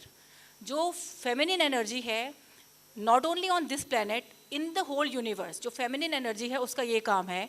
तो जो हम दुर्गा स्तुति पढ़ते हैं उसमें से कुछ चीज़ें मैं कुछ प्रेयर ही काफ़ी लिख कर लाई हूँ, कि जैसे उसमें ना सिर्फ दिशाओं को, अंग सिर से लेकर पैर के अंगूठे तक को देवियों का नाम दिया गया कि इस देवी ने ये बनाया है, इस देवी ने ये बनाया है। तो बेसिकली व्हाट आई रियलाइज्ड कि ये सिंबॉलिक है कि जो स्त्री शक्ति है, जो प्रकृति की फेमिनिन एनर्जी है, वो ही क्रिएशन कर रही है। चाहे माँ के गर्भ में बच्चा आता है तो माँ एक माध्यम बनती है, पुरुष उसमें बीज का योगदान देता है, लेकिन उसका माध्यम उसको लाने को, फिजिकल फॉर्म लाने के लिए माँ की ज़रूरत है, और उसके अंदर जो भी एनर्जी लगती है उस बच्चे को बनाने में, that energy is feminine energy. तो उसमें वो ये बोलते हैं अग्नि से अग्नि देवता, पूर्व दिशा में इंद्र। जिन लोगों ने दुर्गा स्तुति का पाठ किया उन लोगों ने देखा होगा। अगर हम उसमें देखें तो उत्तर में माँ कौमारी जी, ईशान में शूलधारी जी, या अगर हम बॉडी पार्ट्स पर आएँ तो नासिका में अंश अपना माँ सुगंधा तुम धरो, संसार में माता मेरी रक्षा करो, कि हर बॉडी पार्ट पर एक माता का वास है। It means creation, the energy of creation. 2 हाथों के सब अंगों की रक्षा करे जगतारिणी, शूलेश्वरी, कुलेश्वरी, महादेवी, शोक विनाशिनी, एवरीथिंग इज फेमिनिन एनर्जी। उसके बाद आते हैं हम नेगेटिव इमोशंस पर, कि अगर हम शक्ति या माया की बात करें तो वहाँ पर भी वही आ रहा है कि भगवान विष्णु की शक्ति यह है, भक्तों की खातिर भक्ति यह है, महामाया नाम धराया है, भगवती का रूप बनाया है, ज्ञानियों के मन को हरती है, प्राणियों को बेबस करती है, यह शक्ति मन भरमाती है, यह ममता में फंसाती है, यह जिस पर कृपा करती है उसके दुखों को हरती है। सो इट इज़ लाइक कि पॉजिटिव भी है, नेगेटिव भी है, according to the scenario and according to the perspective and according to the circumstances. जैसे मेरे फादर इन लॉ हमेशा एक बात कहते थे कि अगर मोह ना हो, अगर कहते हैं कि सब ज्ञानी जन कहते हैं कि मोह बुरा है, मोह बुरा है, वो कहते थे अगर मोह ना हो तो क्या एक माँ अपने बच्चे को पाल सकती है, कि वो खुद गीले में सोती है और उसको सूखे में सुलाती है। तो मोह से ही तो संसार की सत्ता भी चल रही है। तो इवन दैट मोह इज़ द फेमिनिन एनर्जी। उसके बाद जो सेकंड जो दुर्गा स्तुति की लर्निंग मुझे लगती है वो है डिस्ट्रक्शन, कि अगर वो क्रिएशन कर सकती है तो डिस्ट्रक्शन की पावर उसको पता है कि कैसे हो सकता है डिस्ट्रक्शन। तो उसका जो प्रेयर में लाइन है, कुछ लाइनें मैं लिख कर लाई हूँ, कि जब रक्त बीज ने प्रलय मचाई, डरे देव लेने लगे तब दुहाई, कि उनको भी माँ की ज़रूरत पड़ रही है तब, तो माँ मंगला चंडी बनकर तू आई, पिया खून उसका अलग ही मिटाई। तो तुम वो कह रहे हैं कि तू ही शत्रुओं का मिटाती निशाहो, पुकारे जहाँ पहुँच जाती वहाँ हो। तो it is all feminine energy. तो वो कह रहे हैं कि सभी रोग चिंता को मिटाती हो अम्बे, सभी मुश्किलों को हटाती हो Ambe. And not only that, उसमें एक आगे ये भी आता है कि वो मैं लिख कर नहीं लाई हूँ, कुछ इस तरह का आता है कि कलयुग में लाखों फिरू रूपधारी, मेरी योगिनियाँ बनेंगी बीमारी, जो दुष्टों के रत्नों को पिया करेंगी, ये कर्मों का भुगतान किया करेंगी. सो इट इज़ लाइक कि everything whatever is happening in the world is because of the feminine energy. तीसरी बात जो मैंने दुर्गा स्तुति से सीखी है वो ये है कि the woman has the right to choose her partner. जैसे हम स्वयंवर की भी बात करते हैं, अभी डॉक्टर विभा जैन ने भी बोला था कि भारतीय संस्कृति में आई डोंट नो पर्दा प्रथा कब आई या ये सब कब हुआ कि आज के टाइम में औरतों को इतना दबाया गया कि अब वो एक नेगेटिव वे में सर उठाकर फेमिनिज्म का नेगेटिव रूप सामने आ रहा है. बट हमारी भारतीय संस्कृति बहुत ब्रॉड माइंडेड है शुरू से. जिस लैंड पर कामसूत्र लिखा जा सकता है तो वहाँ पर हम सोच सकते हैं कि लेडीज़ की क्या सिचुएशन रही होगी. तो दुर्गा स्तुति में भी एक यही आता है कि women has the right to choose her partner. इसमें दुर्गा स्तुति में ही इसका एक और आ जाता है कि एक देवी के रूप पर मोहित होकर वो असुर आता है बोलने के लिए कि मुझे भेजा है असुर महाराज ने, अति योद्धा दुनिया के सरताज ने. वह कहता है दुनिया का मालिक हूँ मैं, इस त्रिलोकी का प्रतिपालक हूँ मैं, रत्न है सभी मेरे अधिकार में, मैं ही शक्तिशाली हूँ संसार में.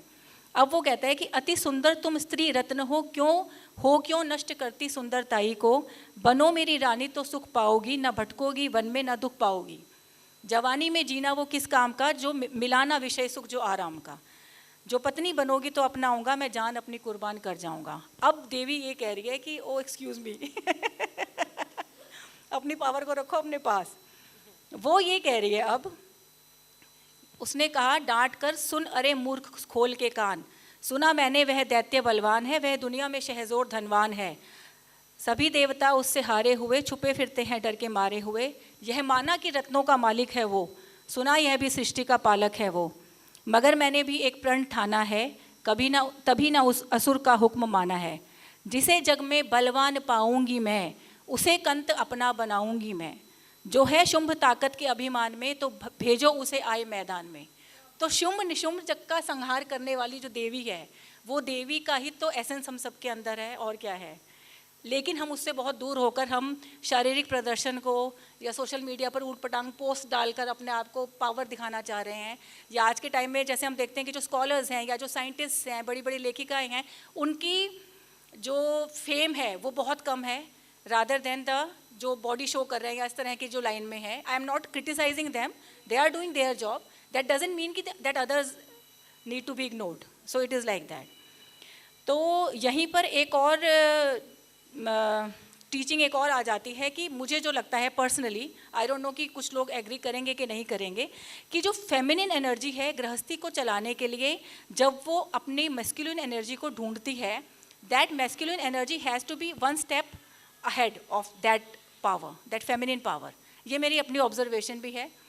इस पे गरबा गरम बहस भी हो सकती है. कल भी हमारी एक डिस्कशन हुई थी मैंने जैसे कि ये बोला, Divyanshi was like oh so you mean man are superior to women. मैंने कहा भाई डोंट ऑफेंड. अभी आजकल के टाइम में ऐसा हो गया कि सोशल मीडिया पे कुछ भी बोलते हैं तो एकदम से आग बबूला हो जाते हैं सब लोग. It is my personal perspective.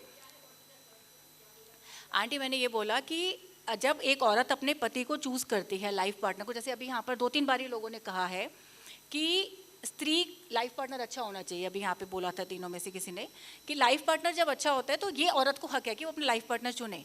Not only in humans, हम देखते हैं कि जितने भी एनिमल्स हैं, अभी मैंने प्लेनेट अर्थ करके डॉक्यूमेंट्री देखी है, एवरी एनिमल, बर्ड, फिश, सबका एक एम है कि मेल हमेशा फीमेल को अट्रैक्ट करता है.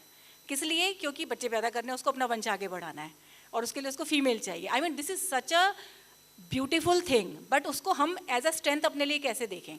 तो मैंने ये बात बोली थी कि जब एक औरत के हाथ में ये चीज़ होती है कि वो अपना पति खुद चुने, तो वो फेमिनिन एनर्जी अपने से एक स्टेप ऊपर वाला चुनती है मोस्टली, नहीं तो वो बैलेंस थोड़ा बिगड़ जाता है. जैसे जो मैंने देवी का एग्जाम्पल दिया है कि उन्होंने बोला है जिसे जग में बलवान पाऊंगी मैं, उसे कंत अपना बनाऊंगी मैं.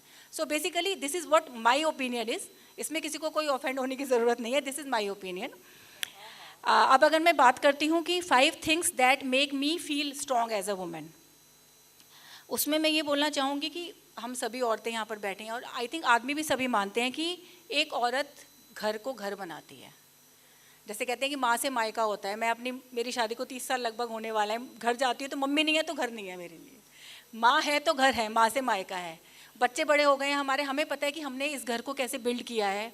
अगर माँ नहीं है तो वो यूट्यूबर्स भी आजकल यंगस्टर्स बहुत सारे बनाते हैं, घर में आते तो मम्मी चाहिए, पापा कुछ कह रहे हैं तो मम्मी से पूछ के बताऊंगा. सो इट इज़ लाइक कि माँ के ऊपर डिपेंडेंसी बहुत ज़्यादा है. अगर माँ नहीं है तो कंक्रीट की बिल्डिंग तो आप बना दोगे, उसके अंदर प्राण नहीं होंगे, सोल नहीं होगी, अगर फेमिनिन एनर्जी नहीं है तो. दूसरी चीज़ है कि अगेन जो सरेंडर है, जो सॉफ्टनेस है, उसका जो केयरिंग वो है, उसको एज अ स्ट्रेंथ देखा जाना चाहिए, एज अ वीकनेस नहीं. अभी जो हम देखते हैं, हम ये देखते हैं कि ये तो वीकनेस है, तुम घर में करती क्या हो. घर की औरतों को हमने पहले प्रेशराइज कर करके, अगर हम 40-50 साल पीछे चले जाएं, तो every women was, most of the womens collectively अगर हम देखें तो they were happy staying at home, looking after the children, husband doing household chores, सफाई कर रहे हैं, झाड़ू पोछा बर्तन सब खुद कर रहे हैं खुद. लेकिन फिर हमने उनको जलील करना शुरू कर दिया कि तुम करती क्या हो घर में, तुमने तो क्या ही किया, बच्चे पल दे तो कोई बड़ी बात नहीं है, मैं तो पैसे कमा कर ला रहा हूँ, तुम्हें पता है पैसे कमाना कितना मुश्किल काम है. हमने उनको क्रिटिसाइज़ करके घर से बाहर निकाला, क्योंकि वो डिप्रेशन में चली गई कि हम जी के रहे, हमारे जीवन का तो कोई औचित्य ही नहीं है. कोई उनको ये नहीं बता रहा कि भाई तू माँ है, तूने 2 बच्चों को जन्म दिया है, तुम ना, तुम्हारा समाज को, इस फैमिली की वंश वृद्धि को, समाज को कितना बड़ा योगदान है कि 2 बच्चों को पाल पोस कर बड़ा करके लायक बना देना कि वो समाज में आगे कुछ अपना योगदान दे पाएँ. एक परिवार के एटमॉस्फेयर को हेल्दी रख पाना एक औरत के हाथ में होता है. तो ये वाली जो चीज़ें मुझे लगता है कि इनको एज अ स्ट्रेंथ देखा जाना चाहिए, एज अ वीकनेस नहीं. और वही वाली बात, ये वाला तीसरा पॉइंट भी यही है कि she fills it up with love, care and emotions, कि वो जो चीज़ आदमी के पास कम मात्रा में है वो उसको कैसे दे देगा. तो जो औरत के पास प्रचुरता में है, तभी वो कहते हैं ना गृहस्थी के 2 पहिए हैं, एक स्त्री एक पुरुष है. भाई एक का एक काम है, दूसरे का दूसरा काम है, इसमें कोई क्रिटिसिज्म की ज़रूरत नहीं है, कोई डिफ्रेंसिएशन की ज़रूरत नहीं है. एक सिक्के के 2 पहलू हैं, सब मिलकर गाड़ी चला रहे हैं. और वही कि वो धुरी होती है जिसके आसपास रिश्ते घूमते हैं, जिसके आसपास घर घूमता है. और एक स्त्री, मुझे लगता है कि एक पुरुष को पुरुष बनाती है उसी तरह से जैसे एक पुरुष एक स्त्री को स्त्री बनाता है, पूरे 100% सेंस में. तो इसके ऊपर फिर से एक कविता आ रही है. एक समूची स्त्री जीवन समेत लगती है एक पुरुष का पुरुषत्व से परिचय कराने को. एक समूची स्त्री जीवन समेत लगती है एक पुरुष का पुरुषत्व से परिचय कराने को. एक समूचा पुरुष जीवन समेत लगता है एक स्त्री का स्त्रीत्व से परिचय कराने को. यूं ही नहीं दोनों एक दूजे के पूरक, एक गाड़ी के 2 पहिए, एक सिक्के के 2 पहलू, एक वलय के 2 अर्धवृत्त. और अभी हाल ही में धर्मपत्नी शब्द का अर्थ, शुगन सर यहाँ पर बैठे हुए, एक बार हमारी जूम पर मीटिंग हुई थी तो उन्होंने मुझे बताया और एग्जैक्टली मुझे क्लिक किया कि धर्मपत्नी शब्द का क्या अर्थ होता है. तो धर्मपत्नी का शब्द अगर हम गूगल भी करेंगे तो हमें यही आएगा. धर्म का अर्थ यही है कि वह स्त्री जो परिवार को धर्म के मार्ग पर लगाए, B it your husband, B it your children. धर्म का मतलब यहाँ पर ये नहीं है कि जैनिज्म हिंदुइज्म के पे नहीं जा रहे हैं. Righteousness, the path of righteousness, the right path of righteousness, मतलब सही रास्ते पर लगाए. तो ये एक एज अ वुमेन ये हमारे ऊपर बहुत बड़ी एक रिस्पॉन्सिबिलिटी है. जैसे धीरा जी ने भी कहा कि एक वुमेन अगर फेल होती है तो कलेक्टिवली सब औरतों पर ब्लेम आ जाता है. तो औरतों को अगर अपने आप को साबित करना है तो सही दिशा में तो चलना शुरू करना ही होगा. जैसे डॉक्टर शालिनी ने कहा कि अगर हमें बाहर जाके पैसे कमाने का शौक है तो बहुत अच्छी बात है, लेकिन हमें ये भी देखना है कि घर पे रोटी बन रही है या नहीं बन रही है, या मेरे बच्चे ढंग से पल रहे हैं या नहीं पल रहे हैं, वो तो इग्नोर नहीं हो रहे हैं. तो वो रिस्पॉन्सिबिलिटी भी कोई और नहीं निभाएगा आके. या हम कभी कभी ये बात करते हैं, जैसे IVF की बात आ रही है कि लेडीज़ को पहले हमने घर से निकाला कि तुम बाहर आके काम करो, पैसे कमाओ. फिर क्या हुआ, घर इग्नोर होने लगा. फिर उन्होंने वो ताने सुने कि अब तो तू बाहर जाके पैसे कमाने, घर कौन देखेगा, बच्चे कैसे पलेंगे, तेरा रसोई साफ नहीं रहती, तुम रसोई नहीं देखते, ये होता है वो होता है. देन व्हाट नेक्स्ट, कहाँ जाएँ, क्या करें. अब क्या हो रहा है कि करियर बनाने के चक्कर में 30-32 साल उम्र हो रही है. In the meanwhile biological clock टिक होना शुरू हो जाती है कि 35 साल तक बच्चे कर लेना ठीक रहता है. अब उनके ऊपर एक प्रेशर और आन पड़ा. अगर हम देखें कि 40 साल पहले जो औरतें जीती थी या जो आज की औरतें जीती हैं, उसमें स्ट्रेस आज की औरतों को ज़्यादा होगा, क्योंकि घर से निकाल कर बाहर ले आए, अब वो घर बाहर दोनों में फंसी हुई हैं. अब उसके ऊपर बच्चे पैदा करने का प्रेशर. तो भाई क्या चाहते हो, कहाँ जाएँ, क्या करें. तो इवेंचुअली लेडीज़ को खुद डिसाइड करना पड़ेगा कि मेरी खुशी कहाँ पर है. मुझे घर में खुशी मिलती है तो मैं घर में रहूँगी, बाहर खुशी मिलती है तो बाहर जाऊँगी. So as simple as that. And last जो मेरा टॉपिक है वो यही है, वुमेन्स लिबरेशन. जैसे कि जैन धर्म में भी कहा गया है कि जो स्त्री है वो मोक्ष नहीं जा सकती, पुरुष योनि से ही मोक्ष संभव है. क्योंकि मैं भी एक स्त्री हूँ, जब मैंने ये वाला पढ़ा, सत्य जो भी फैक्ट है पढ़ा, तो मैं बड़ी बेचैन हो गई. मैंने कहा यार ये क्या बात हुई, यहाँ भी पार्शियलिटी है, सब जगह पार्शियलिटी है. मैंने इस पर चिंतन भी करा, बहुत सोचा, 8-10 साल में परेशान रही बहुत ज़्यादा कि ये तो मतलब समझ नहीं आई बात मुझे। फिर लॉरेंस ए बैब एक अमेरिकन स्कॉलर हैं जैनिज़्म के, उनकी मैंने एक बुक पढ़ रही थी, उसमें एक लाइन थी सिर्फ जिसने मेरा ये परसेप्शन क्लियर कर दिया। उसमें उन्होंने ये लिखा हुआ था कि स्त्री भी कर्म है, पुरुष भी कर्म है।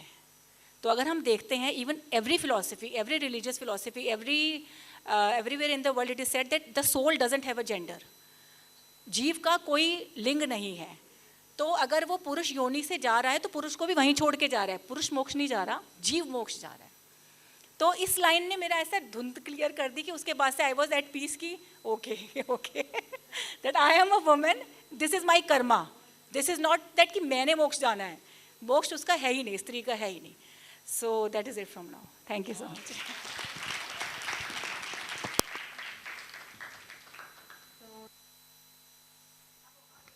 ऑन, हाँ, अब पहले तो बेवकूफ़ बना रहे थे। अच्छा मेधावी ने कहा कि मोह ज़रूरी है बच्चे को पालने के लिए, एट्सेट्रा एट्सेट्रा, लेकिन मोह और प्यार दो अलग चीज़ें हैं।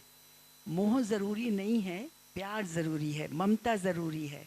मोह बंधन है, प्यार और ममता निर्बंध हैं। तो वो आप कितना भी लुटा सकते हैं, मोह आपको बांधता है। वो नहीं, ऐसा नहीं है आप अपने बच्चे पे सब कुछ करना चाहते हैं पर वो प्यार वश करते हैं।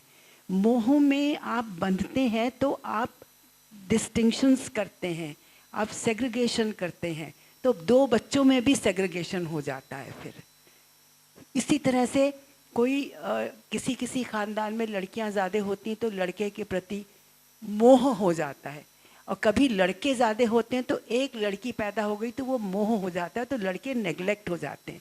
इसलिए हम ये कहते हैं कि मोह नहीं, प्यार निर्बंध होता है, प्यार से बच्चा पलता है, मोह से नहीं।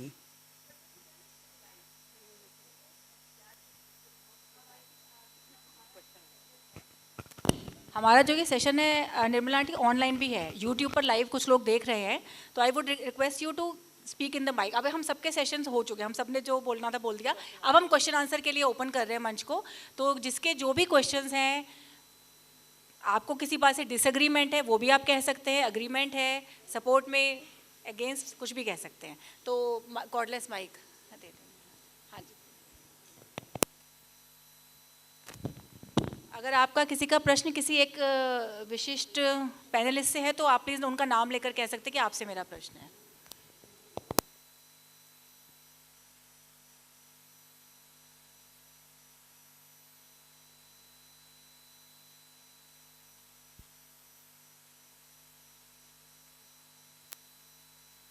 हेलो, सबसे पहले तो मैं मेधावी को बहुत बहुत धन्यवाद देना चाहूँगी और उसके मतलब दिल की गहराइयों से कि उन्होंने इतना महत्वपूर्ण विषय लिया है, और खासकर नारी के बारे में। बस मैं इतना ही कहती हूँ, since I had been in the university for so many years, but I have realise from my own experience in life कि जीवन में आपको कोई जीवन नहीं देता है, इंसान का अपना चिंतन मनन जो होता है वही आदमी को लिबरेट करता है। जो अध्यात्मवाद है वो आपको बहुत ऊंचाइयों तक ले जाता है। तो don't expect anybody from anybody कि भाई वो मुझे लिबरेट करेगा। जितना आप जीवन की गहराइयों में आप डूबते चले जाएंगे, आपको हर प्रश्न का उत्तर मिल जाएगा। जैसे अभी हमारे जो योगा में एक सेंटेंस इस्तेमाल करते हैं, एंड आई रियली अप्रिशिएट कि हमने अपने स्वभाव में रहना भूल गए हैं, हम प्रभाव में जी रहे हैं। अभी मंच पर सब ने जो बोला है उससे एक बात बिल्कुल स्पष्ट हो जाती है कि हमारा बेसिक स्वभाव, मेरी बेसिक नेचर है, चाहे वो मैन है चाहे वो मैन है, आई एम ए सत्य चित्त आनंद स्वरूप आत्मा, और मैं अपने आत्मिक भाव को भूल करके मैं शरीर में अटक गई हूँ, मैं माया जाल में अटक गई हूँ। आई एम नॉट अगेंस्ट माया, लेकिन माया और उनके बीच में हमको संतुलन रखना बहुत आवश्यक है। और यहाँ गुरु, एक सच्चा गुरु जो होता है वो बहुत इम्पोर्टेंट रोल प्ले करता है। Thank you so much. मैं बीच में एक बात ऐड करना चाहूँगी, जो दिव्यांशी ने मैन की बात की थी, मैन इमोशन की, तो आई कुड सी कि पीछे सरिता जी, उनकी आंखों में भी आंसू आ गए थे और मेरी मॉम की आंखों में भी आंसू आ गए थे। तो एवरीबडी फील्स, आई थिंक कुछ मेल्स भी बैठे हैं, शायद वो कनेक्ट कर पा रहे हो, बट आंसू नहीं पाएंगे क्योंकि दे कांट। तो कोई प्रश्न? हाँ जी, सुधा जी। हेलो, सर्वप्रथम मैं आप सभी का बहुत ज़्यादा धन्यवाद करना चाहती हूँ कि मेधावी जी ने इतने अच्छे पैनलिस्ट के जो विचार हैं हम लोगों को सुनने को मिले, और मैं आशा करती हूँ कि आगे भी भविष्य में इसी तरह के आप प्रोग्राम्स रखती रहेंगी। सबसे पहले मैं आप सबकी शान में दो लाइनें बोलना चाहती हूँ। सबसे पहले मैं ये डॉक्टर रेखा जी हैं, उनके बारे में बताऊंगी। बहुत अच्छा अनुभव उन्होंने बताया। उन्होंने कहा हम स्त्री महिलाएं तो तप करती हैं, और तप इतना ज़्यादा करती हैं कि परिवार तो छोड़िए, उसके बाद जैसे नदी जो है सारी गंदगी को बहा के ले जाती है, इसी तरह से परिवार को ऊंचा उठाने के लिए वो क्या क्या नहीं करती। ये हमारी महिलाओं के एक विशेष गुण होते हैं। दूसरी बात मैं आती हूँ IAS, फॉर्मर IAS धीरा जी की तरफ। मैं कुछ कहना चाहती हूँ, माइंड नहीं करिए प्लीज़, क्योंकि आपने बताया कि जो एडवोकेट जो होते हैं वो कोई भी जो नहीं, मैं माइंड नहीं किया मैंने। एक्चुअली क्या होता क्या था, हाँ उस समय की बात बता रही हूँ मैं। उस समय पुरुषों की पता नहीं है मुझे कि पुरुषों के लिए कहते हों, लेकिन जो महिला अगर उस समय लॉ करती थी, मैंने आज से 40 साल पहले लॉ किया है, 78, 79 और 80, और 40 साल से प्रैक्टिस कर रही हूँ मैं फैमिली कोर्ट्स में। और उस समय इतनी शान होती थी कि एक लड़की लॉ कर रही है।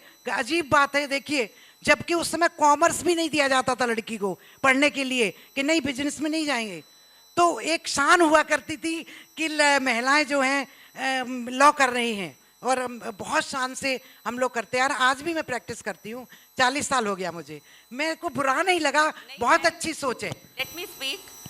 मैंने अपना ड्रीम पूरा किया, मतलब अपने पेरेंट्स का या उनका।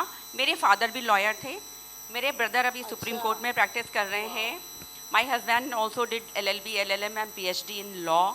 I did LLB from Punjab University evening classes in 2005. And today I am a registered advocate with Punjab and Haryana High Court. So That's very good. I am an advocate and a legal consultant.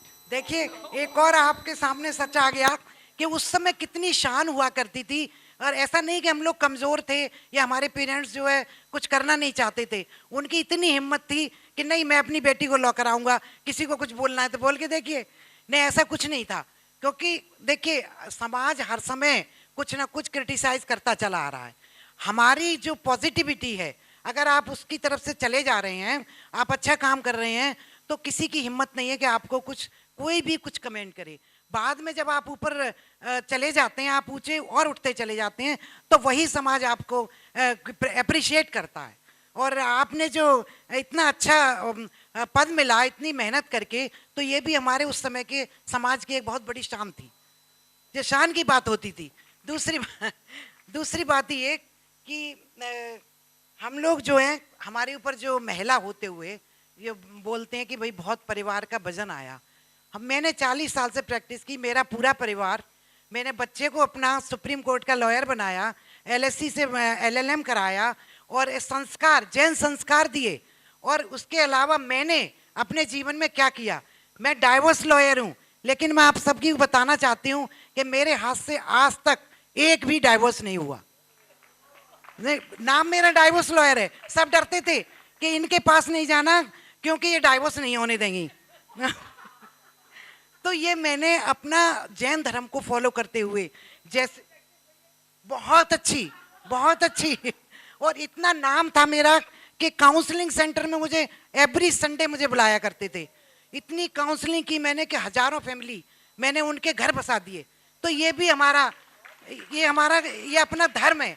ये हमने जैसे बताया, अभी हमारी बैठी हुई है doctor, ये जैन होते हुए बहुत अच्छा इनके विचार मुझे लगे और काफ़ी कुछ मिलते हुए लगे। आपने बताया कि मैंने विद्यासागर महाराज जी के पास जाके कसम ली, और कितने अच्छे ढंग से इन्होंने जैन धर्म के बारे में बताया कि हम क्या नहीं कर सकते। आप हिंसा नहीं कर सकते, आप ईमानदारी से काम कर सकते हैं। अहिंसा को फॉलो करेंगे तो आप अपना मेहनत से काम करेंगे और अपना ईमानदारी से काम करेंगे तो आप अपने प्रोफेशन भी कर सकते हैं। ऐसा नहीं है कि हमें अलग से कोई काम दिया जा रहा है कि आप ये ईमानदारी से करिए। हम अपने प्रोफेशन में, अपनी लाइफ में, जैन धर्म is the way of life, और हम इस लाइफ को हम अच्छी तरह से अडॉप्ट कर सकते हैं। बहुत अच्छा लगा मुझे आपके विचारों से। नेक्स्ट आया आपके अब आइए हमारी मेधावी जी की बेटी। मैं अभी थोड़ी देर पहले ही मिली थी यहाँ आने से पहले, मुझे बहुत अच्छा नेचर लगा, इतनी फेमिलियर कि मैं पहली बार देखा मैंने, और मुझे ऐसा लगा कि मेरा जन्म जन्म से कोई रिश्ता है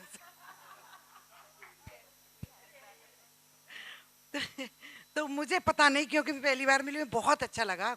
और आपके हस्बैंड से भी मिली मैं अभी, तो वो भी एक संस्कारित व्यक्ति मुझे लगी।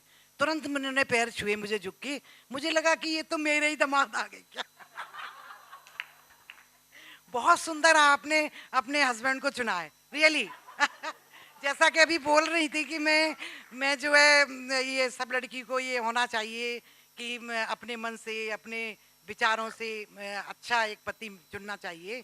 और सबसे अच्छी बात मुझे क्या लगी आपकी, कि आपका जो भावनाएं हैं, लड़की की भावनाएं हैं, वो किससे शेयर करें।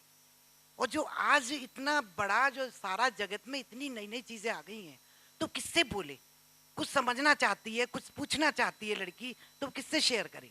तो इसके लिए जो है माँ से बढ़िया कोई नहीं होता व्यक्ति।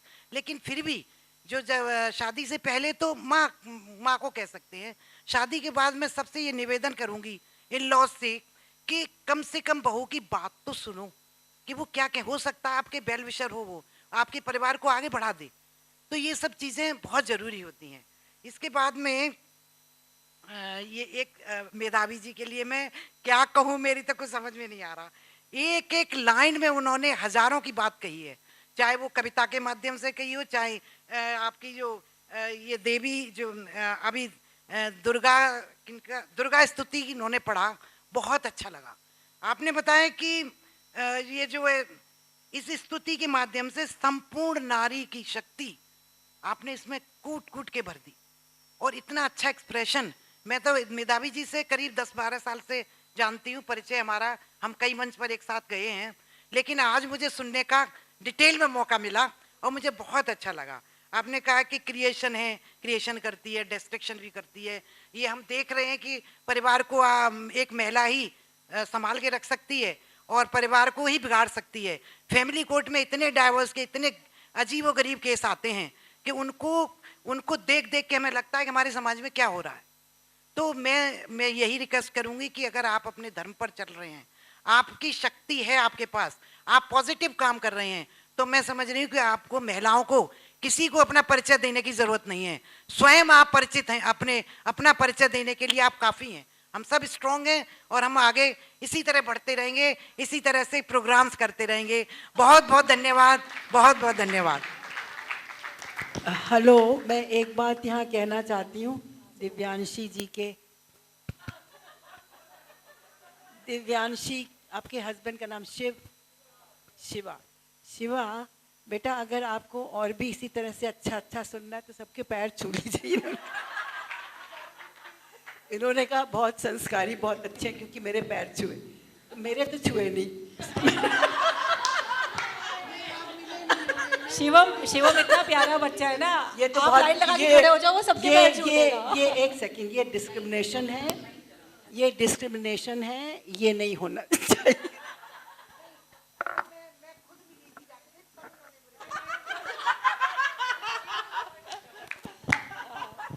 नहीं सुधा जी, बहुत बहुत थैंक यू। आपने बहुत विजडम भरा एक एक पैनलिस्ट का जो आपने एनालिसिस किया है। ऐसा लग रहा था आप पैनलिस्ट ना होकर भी पैनलिस्ट हो गए हैं। जो आपने बुद्धिमत्ता दी है, बहुत बहुत बढ़िया।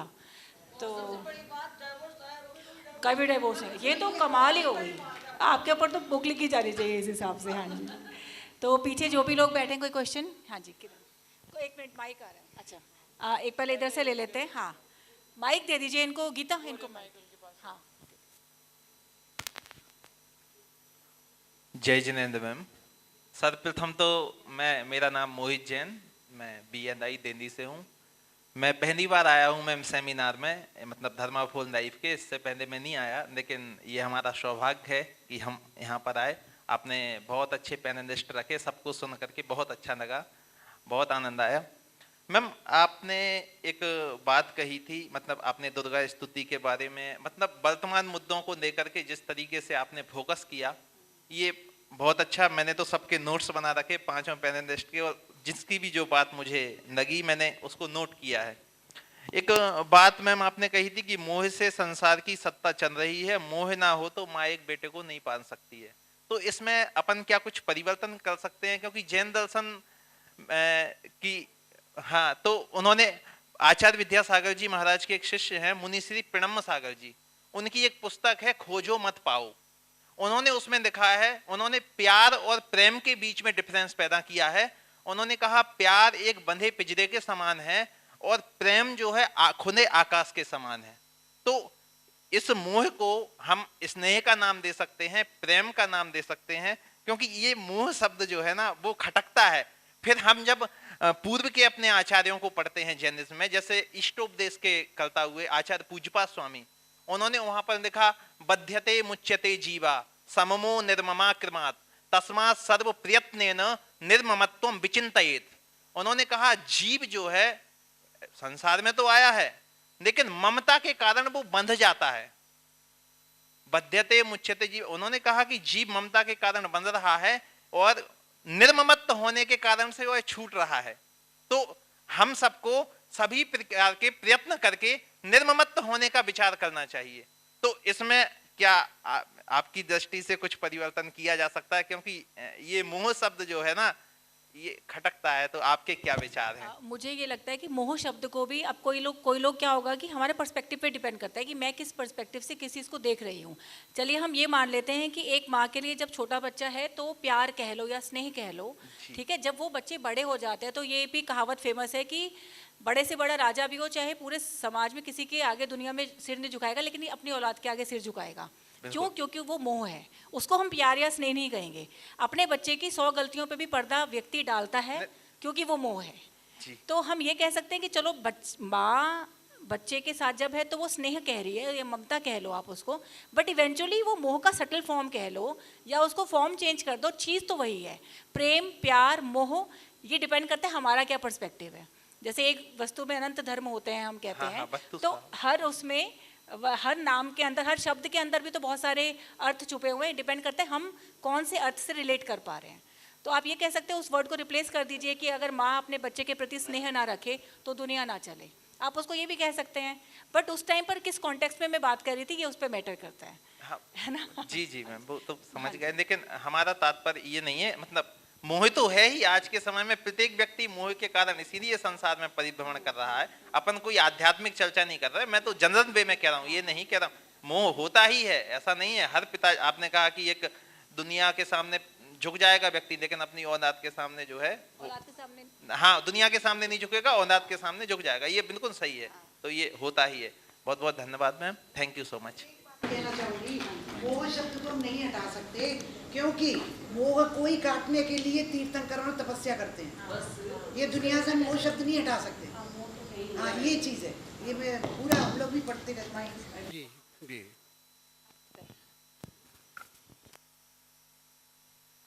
आज हम सब तुलिप परिवार में धर्म की चर्चा हेतु उपस्थित हुए और बहुत ही सुंदर चर्चा हुई। यहाँ पर चर्चा के पश्चात फलश्रुति क्या है, चिंतन तो बहुत आए और 5 विधाएं हमारे सामने इतने मौलिक आ चुके हैं, एक एक के विस्तार से चर्चा हुई है, मैं उस पर नहीं जा रहा हूँ। फलश्रुति क्या है? युग के साथ परिवर्तन तो हमने देखे हैं। 2100 साल पहले एक प्राकृत के महामनीषी गाथा सप्तशती ग्रंथ लिखा जो श्रृंगार रस प्रधान है और गृहस्थ जीवन के सभी आयामों को उद्घाटित करता है। वो क्या कहते हैं? नारी मत कहो, स्त्री भी नहीं कहो, गृहिणी भी नहीं कहो, वो कहते हैं गृहलक्ष्मी कहो। अब ये अवस्थाएं कब शुरू होती है? उस समाज की अवस्था मैं आज प्रस्तुत कर रहा हूं और इस पैनल के सारे सदस्य और हम सब श्रोता कहाँ तक खरे उतरते हैं, इस पर थोड़ा प्रासंगिकता को देखने की आवश्यकता है। तो गाथा सप्तशती गाथा प्राकृत में है, मैं हिंदी अनुवाद कर रहा हूँ। वो महिला है जो भोजन बनाती है, सबको खिलाती है, सबके पेट भरने का आनंद प्राप्त करती है, बची हुई खाती है और संतोष पाती है। ये पहले नंबर की नारी है। 2 नंबर की नारी वो है सबको खाना खिला के सुलाती है, सबके नींद देखती है, सबके तकिया दे करके ओढ़ना ओढ़ा करके खुद बाद में सोती है। ये दूसरे नंबर की महिला है। तीसरी महिला वो है खुद पहले उठती है, सबको उठाती है और सबको तैयार करती है, अपने अपने ड्यूटी पे भेजती है।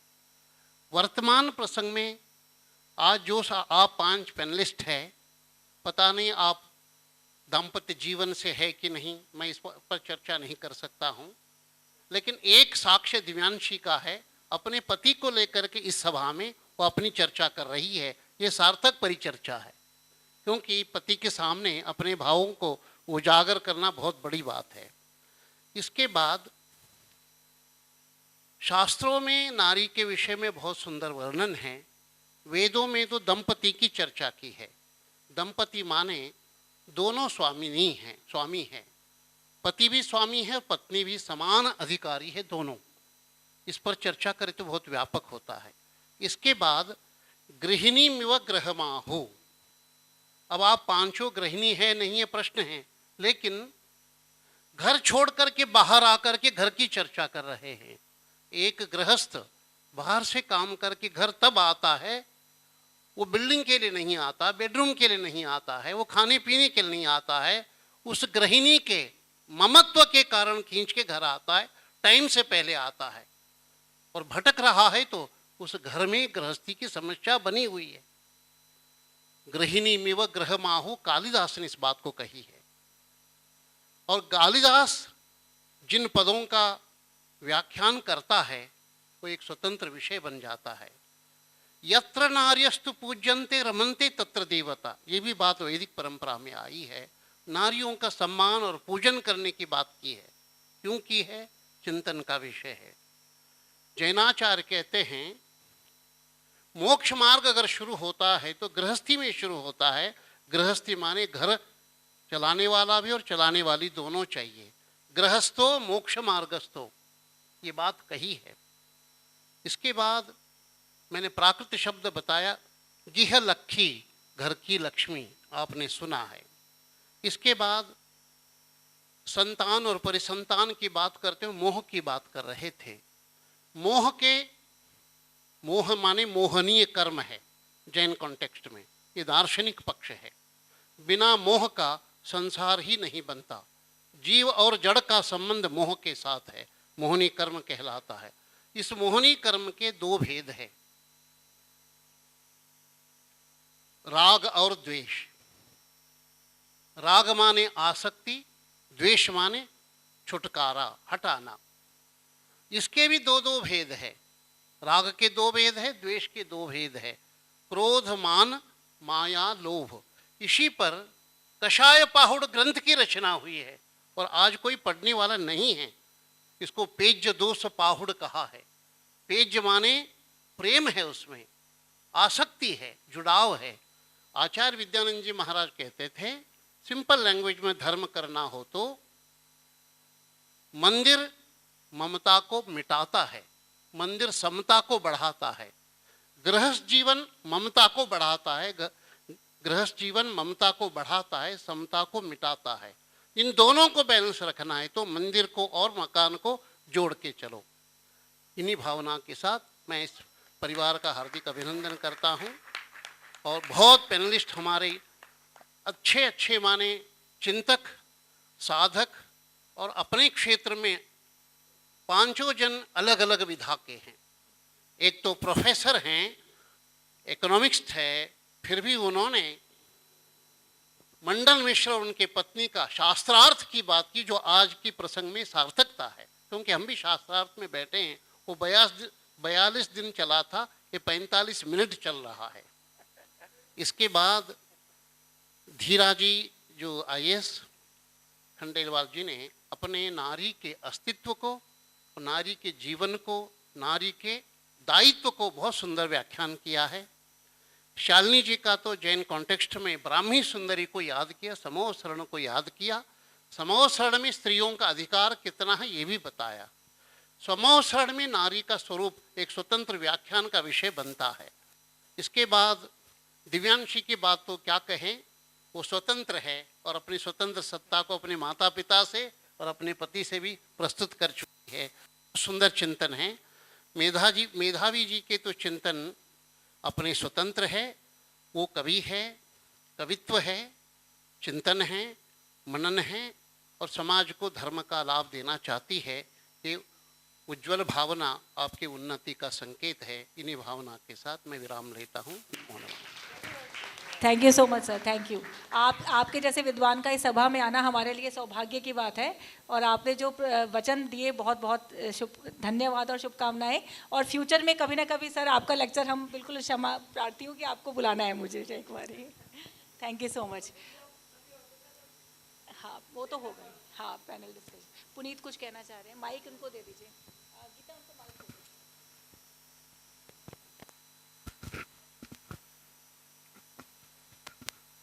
Thank you. मितावी जी, मैं कोई विद्वान नहीं हूँ, मैं तो सिर्फ अपनी वाइफ को better understand, my better half, उसको समझने के लिए आया हूँ मैं यहाँ पे, ताकि यू नो हमारे घर में like will be a peaceful journey ahead जितना भी है। Secondly you know I hope Puneet आपको सॉल्यूशन मिला होगा कुछ। नहीं, आई रियली लाइक आपने कहा कि soul is genderless, it's really enlightening कि भाई वाओ। बट यू नो 7 साल में जो मैंने सीखा है, लाइक जस्ट 5 वर्ड्स कि लाइक 7.5 साल हो गए हैं मेरी शादी को, एंड 5 वर्ड्स है जो मेरी लाइफ को लिटरली जो हेल्प करे कि भाई बीवी से कम लड़ाई हो सके। तो वो 5 वर्ड्स ये है, जो बीबी कहे वो करो। There is nothing else. मतलब अगर आपको अपने व्यूज रखने हैं तो आप सिर्फ इंटरनेशनल अफेयर्स पे, पाकिस्तान में लड़ाई हो रही है, गाजा में लड़ाई हो रही है, ये हो रहा है, वो इसमें ही रख सकते हो। बाकी छोटे मोटे सारे काम बीवी के हाथ में, like otherwise this is the only way forward. And मैं ये बताना चाहूँगा दिव्यांशी को कि you know we are 3 brothers and mamma always wanted a girl. तो हमारी वाइफ जो आपके, she is like you know you are not like, you are the daughter she never had, you know. तो आप you can be free and open to her, and हमारी बात तो वो कभी मानती ही नहीं है, पहले वो आपकी सुनेगी बाद में हमारी मानेंगी। So this is there and thank you so much ma'am, it's really eye opening and I am so happy to be here. Thank you. बस आरती थोड़ा सा क्विक कीजिएगा क्योंकि हमने 6 बजे का डिनर का टाइम रखा है एंड ओनली 10 मिनट्स लेफ्ट। और उन्होंने अभी 10 मिनट का कम से कम कंक्लूजन भी करेंगे मिसेस वंदना यादव। हाँ जी। जैन दर्शन में ज्ञान दर्शन और चारित्र की बात आती है, तो मैं फेमिनिज्म को आज के कार्यक्रम में ज्ञान दर्शन चारित्र के साथ कहना चाहूँगी कि हम सब ने फेमिनिज्म को सपोर्ट करते हैं। दैट्स वाई दर्शन हुआ फेमिनिज्म पे। हम सब ने फेमिनिज्म के बारे में पैनलिस्ट से हमें नॉलेज मिला, वो ज्ञान हुआ। तीनों जब तक नहीं होंगे तब तक अधूरा रहेगा। तो अब हमें चारित्र पे जाना होगा। इस हॉल से जब बाहर जाएंगे तो अब फेमिनिज्म के चारित्र पे लाएंगे। What I feel, because I belong from the very rural area of Rajasthan, मेरा जो बचपन गया है वहाँ पे गया है, तो मैंने बहुत क्लोजली वहाँ की फीमेल की प्रॉब्लम्स को देखा है। तो मैं उनके सोल्यूशन के लिए, क्योंकि फेमिनिज्म पे डिस्कशन करके we can't change the nation, we can't change the world, first how we have to bring a change. तो उसके लिए एक छोटा सा सजेशन मैं सबके लिए रखना चाहूँगी कि चारित्र, फेमिनिज्म को चारित्र में लाने के लिए, as we all belong from upper middle class family I assume, and rural urban city से हम बिलोंग करते हैं, and we all are capable. तो वहाँ की जो लड़कियाँ होती हैं रूरल एरिया की, वो बहुत कारणों से अपने सपने पूरे नहीं कर पाती हैं, चाहे आर्थिक परिस्थिति हो, चाहे सोच का, वहाँ का सोच का दायरा हो, बहुत सारी समस्याएं वो अपने जीवन में देखती हैं जिनकी आप और मैं कल्पना भी नहीं कर सकते हैं। तो मैं आप सबसे आगाह करना चाहती हूँ, अपने जीवन में सिर्फ एक लड़की के सपने को आप पूरा करें, सिर्फ एक लड़की के सपने को पूरा करें। इसके साथ में जब आप उसके सपने को पूरा करें और जब वो आपको थैंक यू बोलने आए, तो उसे सिर्फ एक बात कहना कि तुम्हें अपने जीवन में एक लड़की का सपना पूरा करना है। और उस लड़की को भी ये बात कहें कि जब तुम उस दूसरी लड़की को जाओ तो उसको ये बात कहें। तो this will be the chain of bring the change. तो I will request to everyone कि अपनी लाइफ में एक लड़की के सपने को पूरा करें, ताकि क्योंकि हम में से किसी न किसी ने, जैसे मेरे सपने को किसी ने पूरे करने में मुझे मोटिवेशन दिया, तो आज मैं यहाँ पे खड़ी हूँ। तो मेरा एक सपना है कि मुझे एक नेक्स्ट लड़की को मेरे जैसा बनाना है। तो I will request to each and everyone standing here, तो मेधावी जी का प्रोग्राम बहुत ज़्यादा सक्सेसफुल बनेगा to contribute in the society. Thank you so much. Thank you. आप कुछ कहना चाहते हैं? मेधावी, थैंक यू वेरी मच। आपने आज का जो टॉपिक रखा है ना, evolution of womanhood, it's very timely. अब पहले तो मैं आप सबको बहुत बधाई देता हूँ कि आप भारतवर्ष के अंदर पैदा हुई हैं, क्योंकि हमारी संस्कृति जो है भारत की, ये हमेशा स्त्री पुरुष एक समान नारी को मानती थी। इसका उदाहरण मैं देता हूँ आपको। देखिए, आदिनाथ भगवान जो हमारे पहले तीर्थंकर थे, उन्होंने अपनी बेटियों को गणित दी जा सके और उनको बराबर का अधिकार मिल सके और वो आगे बढ़ी। आगे मैं आपको चलता हूँ। देखिए, आपने कहा कि एवोल्यूशन ऑफ वुमेनहुड में इंडियन इसमें कहता हूँ कि माँ है, अपने बच्चों को शिक्षा देती है, सबसे ज़्यादा बच्ची बनती है ये। तो उसका मैंने आपको उदाहरण दिया कि आदिनाथ ने अपने घर में अपनी बच्चियों को क्या दिया ताकि वो आगे चल सकें। और भी ऐसे बहुत सारे जब लड़की बनती हैं, जब बड़ी होती हैंगी, तो देखिए वो बहन बनती हैं, पत्नी बनती हैं। पत्नी के लिए, पत्नी से पहले बनने इस पुरुष के लिए भी करती हैं, मतलब वो मैंने बात करूँगा। जब पत्नी बनती हैं तो पत्नी को कैसे उत्साहित करती हैं। देखिए, आप कालिदास को देखिए, कालिदास के आपने कथा सुनी, मैं नहीं सुनाऊंगा आपको। और दूसरी जो थी ना, खुद ही तुलसीदास की जी।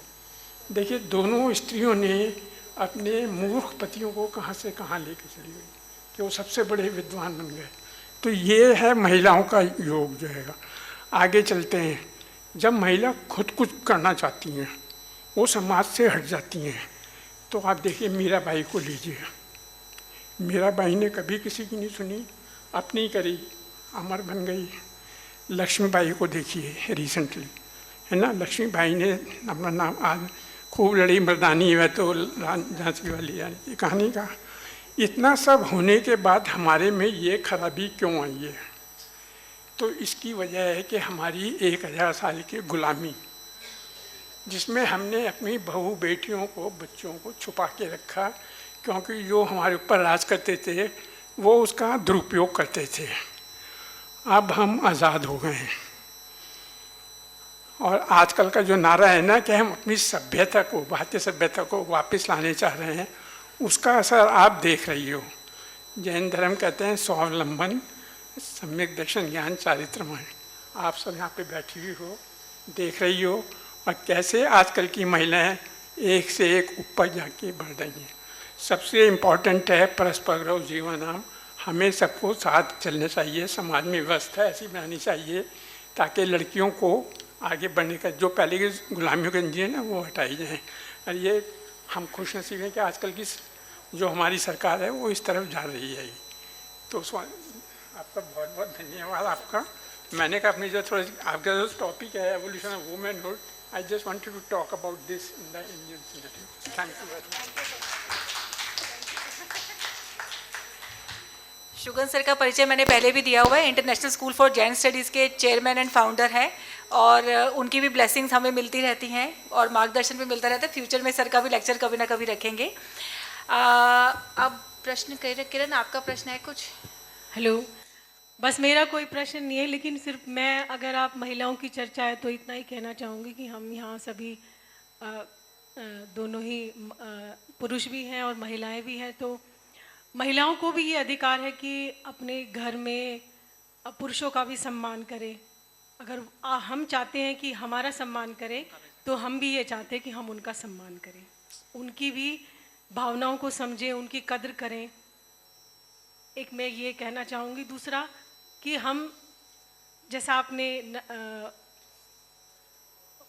कुछ पढ़ा, दुर्गा स्त्रोत पढ़ा, या तो हम जब अपनी पौराणिक और आदिकाल पे देवियों का या उन स्त्रियों का हम चरित्र या उनकी जब कथाएं पढ़ते हैं तो हमें उनको याद रखकर अपने अंदर वो ऊर्जा लेकर आनी है।